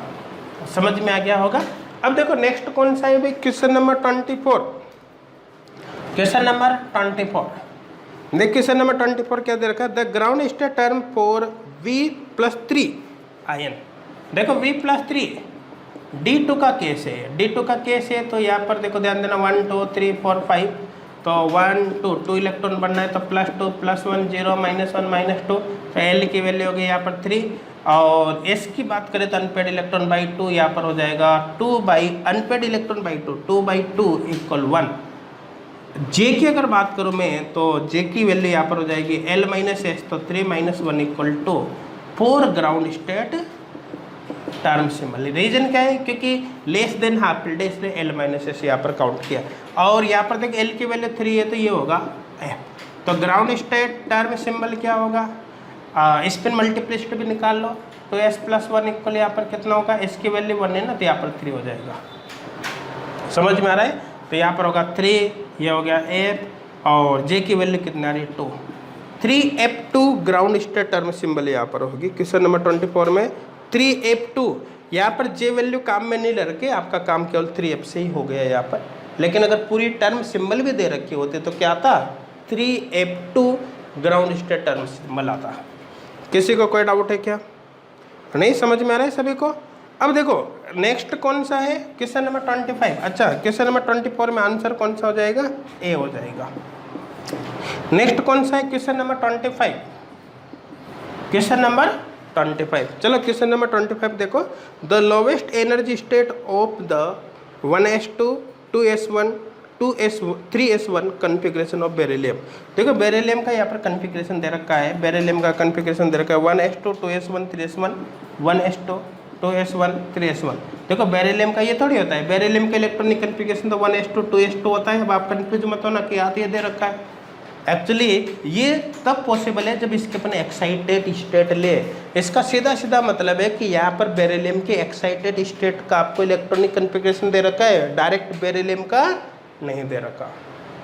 तो कोई दिक्कत नहीं, आपके इलेक्ट्रॉनिक कॉन्फ़िगरेशन खुद क्वेश्चन में ही दे दिया, तो आपको तो जो दे रखा है उसको आपको काम में लेना है। इसमें अनपेड इलेक्ट्रॉनिक केवल इसको देखो, ग्राउंड स्टेट आपको देखने यहाँ पर। चलो देखते हैं, देखो एक इलेक्ट्रॉन इसमें एक इसमें, तो अनपेड इलेक्ट्रॉन यहाँ पर 2 होगा तो 2s+1 की वैल्यू यहाँ पर हो जाएगी 3। एस की वैल्यू की बात करें तो एस की वैल्यू अनपेड इलेक्ट्रॉन बाय 2, तो 2/2 इक्वल 1 हो जाएगा। एल की वैल्यू की बात करें तो दोनों ही इलेक्ट्रॉन एस में है, एस के लिए एल की वैल्यू ऐसे भी 0 ही आएगी, तो एल की वैल्यू जाएगी 0, 0 पर होगा यहाँ पर एस। अब जे की अगर बात करें तो एल की वैल्यू 0 इसलिए जे की वैल्यू एस के बराबर होगी, तो जे की वैल्यू होगी 1। तो कुल मिलाकर यहाँ पर टर्म बनेगी 3s1, 3s1, ये यहाँ पर टर्म बनेगी 3s1। तो टर्म सिंबल हो गया 3s1। कौन सा ऑप्शन होगा भाई? सी ऑप्शन यहाँ पर करेक्ट होगा, सी ऑप्शन यहाँ पर करेक्ट होगा। मेरे हिसाब से समझ में आ गया होगा, किसी को कोई डाउट यहाँ पर अब नहीं होगा। सबके समझ में आ रहा है, नहीं आ रहा है? क्लियर है यहाँ तक? सबके समझ में आ रहा है ना? देखो 3s1, ये कोई डाउट है क्या किसी को? नहीं है। अब देखो क्वेश्चन नंबर 25 हो गया। अब नेक्स्ट क्वेश्चन आप इसमें देखो, क्वेश्चन नंबर 25 में यहाँ पर सी ऑप्शन हो जाएगा। देखो नेक्स्ट क्वेश्चन आप देखो 30, क्वेश्चन नंबर 30। यहाँ तक तो मेरे हिसाब से किसी को कोई डाउट अब नहीं होगा, सबके समझ में आ गया होगा इन क्वेश्चंस को हमने कैसे सॉल्व किया है। देखो next question number 30, question number 30। देख क्वेश्चन नंबर 30 क्या दे रखा है? The ground state term symbol for high spin D5S1 and D5 configuration respectively are. J value किसी भी ऑप्शन में नहीं दे रहे कि मतलब विदाउट जे वैल्यू अपन कंसिडर कर लेंगे। एक तो आपको दे रखा है D5S1, एक दे रखा है D5। चलो देखते हैं। देखो D5, D के अंदर 5 इलेक्ट्रॉन है तो हाफ फिल्ड हो गया, S के अंदर 1 इलेक्ट्रॉन है, ये भी हाफ फिल्ड हो गया। तो कुल मिलाकर यहाँ पर अनपेड इलेक्ट्रॉन होंगे 6, अनपेड इलेक्ट्रॉन 6 होंगे। तो स्पिन मल्टीप्लिसिटी डायरेक्टली बता दो, n+1, 6 + 1 7 हो जाएगी। देखो हाफ फील्ड है तो एल की वैल्यू 0 होगी, एल की वैल्यू 0 पर टर्म होगी एस, तो 7s यहाँ पर हो जाएगा। देखो ये हाफ फील्ड है, इसे अनपेड इलेक्ट्रॉन 5 आएगा, 5 अनपेड इलेक्ट्रॉन आएगा तो स्पिन मल्टीप्लिसिटी होगी 6। हाफ फील्ड है तो हाफ फील्ड पर एल की वैल्यू 0, एल की वैल्यू 0 पर टर्म होगी एस, तो ये 6s, ये 7s। तो ऑप्शन देख लो आप, यहाँ पर होगा 7s 6s, तो यहाँ पर सी ऑप्शन करेक्ट हो जाएगा। फिर भी अगर आप कंप्लीट करना चाहते हो तो इस तरह से यहाँ पर ले लो d ऑर्बिटल, ये 1 2 3 4 5 इलेक्ट्रॉन से यहाँ पर भरोगे तो यह हाफ फिल्ड हो जाएगा। तो +2 +1 0 -1 -2, एल की वैल्यू 0, एस के अंदर 1 इलेक्ट्रॉन है तो यहाँ पर भी एल की वैल्यू 0। तो कुल मिलाकर एल की वैल्यू कंप्लीट +2 +1 0 -1 -2 और 0, एल की वैल्यू 0 होगी। अनपेड इलेक्ट्रॉन 6 है इसलिए यहाँ पर स्पिन मल्टीप्लिसिटी 7 आ गया। इसी तरह से इसके लिए भी हम यहाँ पर देख सकते हैं। कोई डाउट है क्या किसी को? नहीं है। नेक्स्ट है क्वेश्चन नंबर 33, क्वेश्चन नंबर 33। देख क्वेश्चन नंबर 33 देखो, what term can arise from the configuration. देखो कॉन्फ़िगरेशन आपको दे रखा है 2p1 3p1, 2p1 3p1, मतलब कुल मिलाकर pp कॉन्फ़िगरेशन की बात कर रहा है यहाँ पर। और what term can arise for the configuration of 2p1 3p1। PP के लिए क्या देखना है भाई? टेबल बनानी पड़ेगी, सीधा सीधा कॉन्सेप्ट है। चलो देख लेते हैं। 1 2 3 1 2 3, एक पी ए +2 +1 0, सॉरी +1 0 -1 +1 0 -1, एक इलेक्ट्रॉन इसमें भरना है, एक इलेक्ट्रॉन इसमें भरा है। एल मैक्स की बात करें तो एक इलेक्ट्रॉन यहाँ भर दो, एल मैक्स हो गया 2, एल मैक्स हो गया 2, ठीक है। एस मैक्स की बात करें तो दोनों को सेम स्पिन के साथ भरो, +1 1 हो गया। तो कुल मिलाकर एल मैक्स की वैल्यू 2 है, तो इसका सीधा सीधा मतलब है एम एल की वैल्यू +2 से -2 होगी। तो +2 +1 0, इसकी वैल्यू 1 है एस मैक्स की, तो एम एस की वैल्यू +1 -1 0 -1 होगी। तो यहाँ पर हो गया +1 0 -1, ये यहाँ पर होगा। चलो अब टेबल को कंप्लीट कर लेते हैं। क्वेश्चंस में टेबल वाले में थोड़ी सी आपको प्रैक्टिस अच्छे से करनी होगी ताकि क्वेश्चन सॉल्व करते समय आपको टाइम कम लगे। अदरवाइज अगर प्रैक्टिस आप नहीं करोगे तो यहाँ पर आपको काफ़ी ज़्यादा टाइम लग सकता है। इसलिए ऐसे क्वेश्चंस को सॉल्व करने की प्रैक्टिस आप अच्छी तरह से कर लेना ताकि आपका टाइम बच सके। चलो इसको भर के देखते हैं। देखो ध्यान देना, सबसे पहले एल की वैल्यू 2 करनी है, तो इसमें भी +1 में भरो, इसमें भी +1 में इलेक्ट्रॉन भरो। अब दोनों को क्लॉकवाइज स्पिन के साथ भरोगे तो +1 1। सबसे पहले एल की वैल्यू 2 करनी है, इलेक्ट्रॉन यहाँ भर दो। अब दोनों के स्पिन सेम रखो, +1 1, तो यहाँ पर एक पॉसिबिलिटी। दोनों को अपोजिट स्पिन के साथ भर दो, माइनस हाफ माइनस वन, तो यहाँ पर वेक्स कर दो। अब जीरो करना है तो इसको प्लस हाफ करो, इसको माइनस हाफ करो, एक पॉसिबिलिटी, फिर इसको माइनस हाफ, इसको प्लस हाफ, दूसरी पॉसिबिलिटी। तो यहाँ पर दो पॉसिबिलिटी होगी ना, plus half minus half, one minus half plus half, second possibility, इसलिए यहाँ पर 2x आएगा। समझ में आ रहा है? अब l की वैल्यू 2 करने का काम हो गया खत्म। अब l की वैल्यू आपको 1 करनी है। l की वैल्यू 1 करने के लिए क्या कर सकते हो, इस इलेक्ट्रॉन को यहाँ पर दो, तो एक यहाँ पर +1 0 1 हो गए। लेकिन दो अनपेड इलेक्ट्रॉन है तो दोनों की स्पिन सेम कर सकते हैं, प्लस हाफ, अपोजिट कर सकते हैं, माइनस हाफ, और एक की प्लस हाफ एक की माइनस हाफ, तो plus half minus half plus half, तो कुल मिला के पॉसिबिलिटी फिर सेम रहेगी। तो कुल मिलाकर यहाँ पर x हो जाएगा।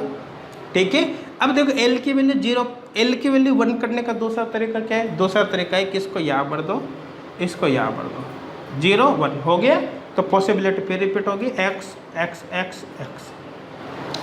समझ में आ रहा है नहीं आ रहा, कोई डाउट है क्या? नहीं है ना। अब देखो l की वैल्यू 1 करने का कोई और तरीका नहीं है। अब l की वैल्यू 0 करने का तरीका क्या हो सकता है, इसको यहाँ भरो, इसको यहाँ भरो, +1 -1 हो गया 0, पॉसिबिलिटी रिपीट होगी x। फिर इसको 0 में भरो, इसको भी 0 में भर दो, तब भी 0 आएगा, फिर पॉसिबिलिटी रिपीट होगी x।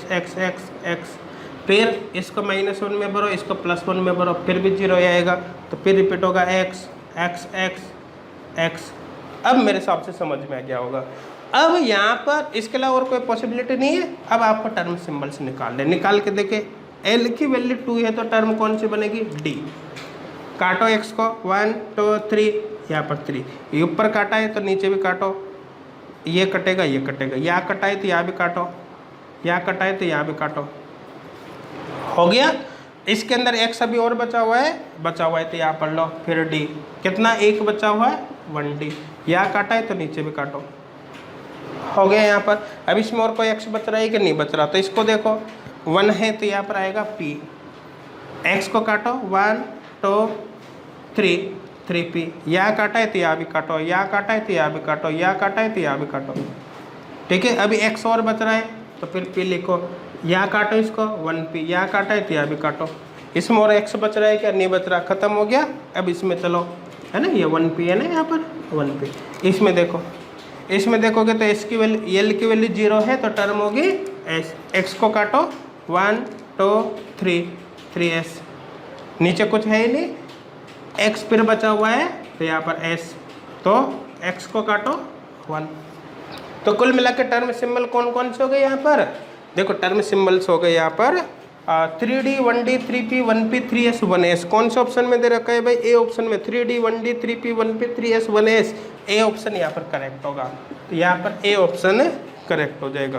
ध्यान देना, सारे ही क्वेश्चन, जितने भी क्वेश्चन सॉल्व कर रहे हैं सबके सब एग्जाम में पूछे जा चुके हैं। इससे एग्जाम का एग्जैक्ट लेवल आपको पता चल रहा है, एग्जाम में किस टाइप के क्वेश्चन आते हैं, उनको आपको कैसे सॉल्व करना है, इसलिए क्वेश्चन सॉल्व करना बहुत ही ज़्यादा जरूरी है। ठीक है, देखो नेक्स्ट देखो क्वेश्चन नंबर 34। क्वेश्चन नंबर 34 देख, क्वेश्चन नंबर 34 देखो, the electronic ground state term for the chromium ion इन, देखो ध्यान देना, यहाँ पर दे रखा है CrCN6-4, ठीक है ना। और इसके लिए इलेक्ट्रॉनिक ग्राउंड स्टेट टर्म, देखो सारे ऑप्शन विदाउट जे दे रखा है, मतलब जे वैल्यू आपको काउंट नहीं करनी। देखो ऑक्सीडेशन स्टेट +2 पे हो गया 3d4, और स्ट्रॉन्ग लिगेंड है लो स्पिन ऑक्टाहेड्रल कॉम्प्लेक्स यहाँ पर होगा।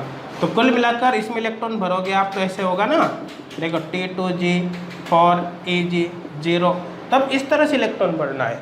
चलो देखो यहाँ पर 1 2 3 4 5 1 2 3 4 5 हो गया, +2 +1 0 -1 -2, ये काउंट कर लो, ये T2G हो गया, ये Ag हो गया, कितने इलेक्ट्रॉन बनने T2G में, 4 इलेक्ट्रॉन, 1 2 3 4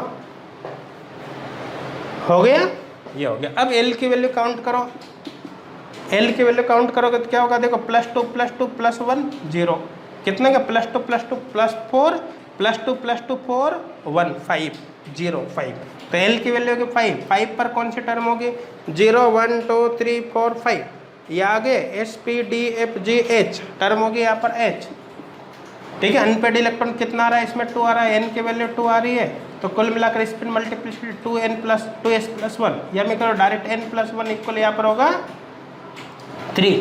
तो टर्म कौन सी होगी, 3 और h, ये यहाँ पर टर्म हो गए। चलो मैच करके देखो कौन सा ऑप्शन है सही भाई। 34 क्वेश्चन नंबर 34 में बी ऑप्शन करेक्ट होगा 3h, तो यहाँ पर होगा B option correct. B option यहाँ पर करेक्ट होगा, कौन सा 3h यहाँ पर करेक्ट होगा। समझ में आ रहा है नहीं आ रहा, किसी को कोई डाउट है क्या, नहीं है ना।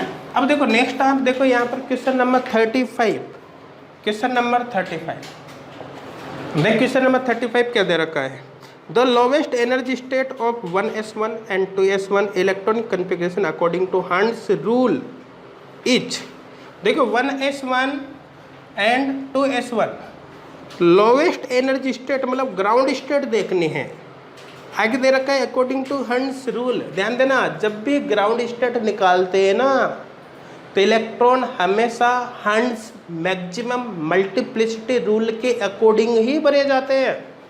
मतलब पहले एक एक इलेक्ट्रॉन्स आप भरो, जब एक एक इलेक्ट्रॉन्स बढ़ने में आ जाए उसके बाद ही पेयरिंग करो, हमेशा यही किया जाता है, ठीक है ना। इसलिए हंड्स रूल बोलो या नहीं बोलो कोई फर्क नहीं पड़ता, ग्राउंड स्टेट की बात कर रहे हैं मतलब इलेक्ट्रॉनिक कन्फिग्रेशन आपको हंड्स मैक्सिमम मल्टीप्लिसिटी रूल के अकॉर्डिंग लिखना है। चलो देखो अनपेड इलेक्ट्रॉन कितने हो जाएंगे 2, तो स्पिन मल्टीप्लिसिटी होगी 2s+1 = 3, क्योंकि अनपेड इलेक्ट्रॉन 2 है ना, अनपेड इलेक्ट्रॉन 2, s की वैल्यू हो जाएगी 1 ++ 1, l की वैल्यू क्योंकि s है इसलिए l की वैल्यू 0, टर्म हो गए s, ठीक है ना।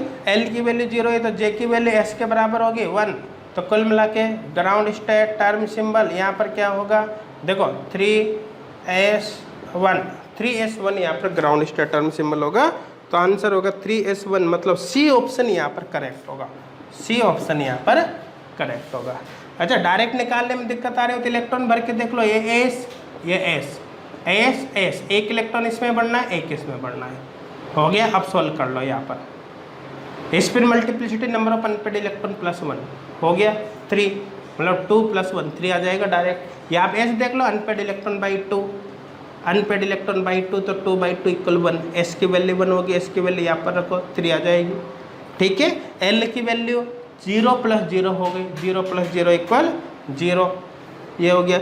l की वैल्यू 0 है तो j की वैल्यू s के बराबर, j की वैल्यू s के बराबर होगी जो कि 1 हो गई। इसके बेसिस पर आप ग्राउंड स्टेट टर्म सिंबल यहाँ पर निकाल सकते हो।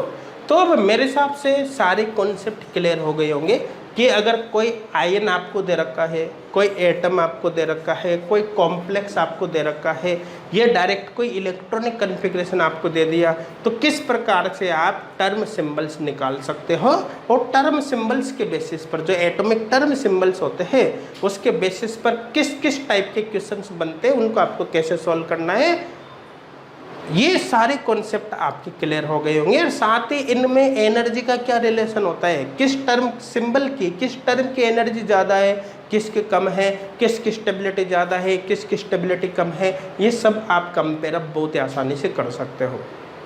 किसी को भी अब इसमें किसी प्रकार का कोई डाउट नहीं होगा। समझ में आ गया होगा सभी के, क्लियर है यहाँ तक। चलो करो इसको कंप्लीट नोट।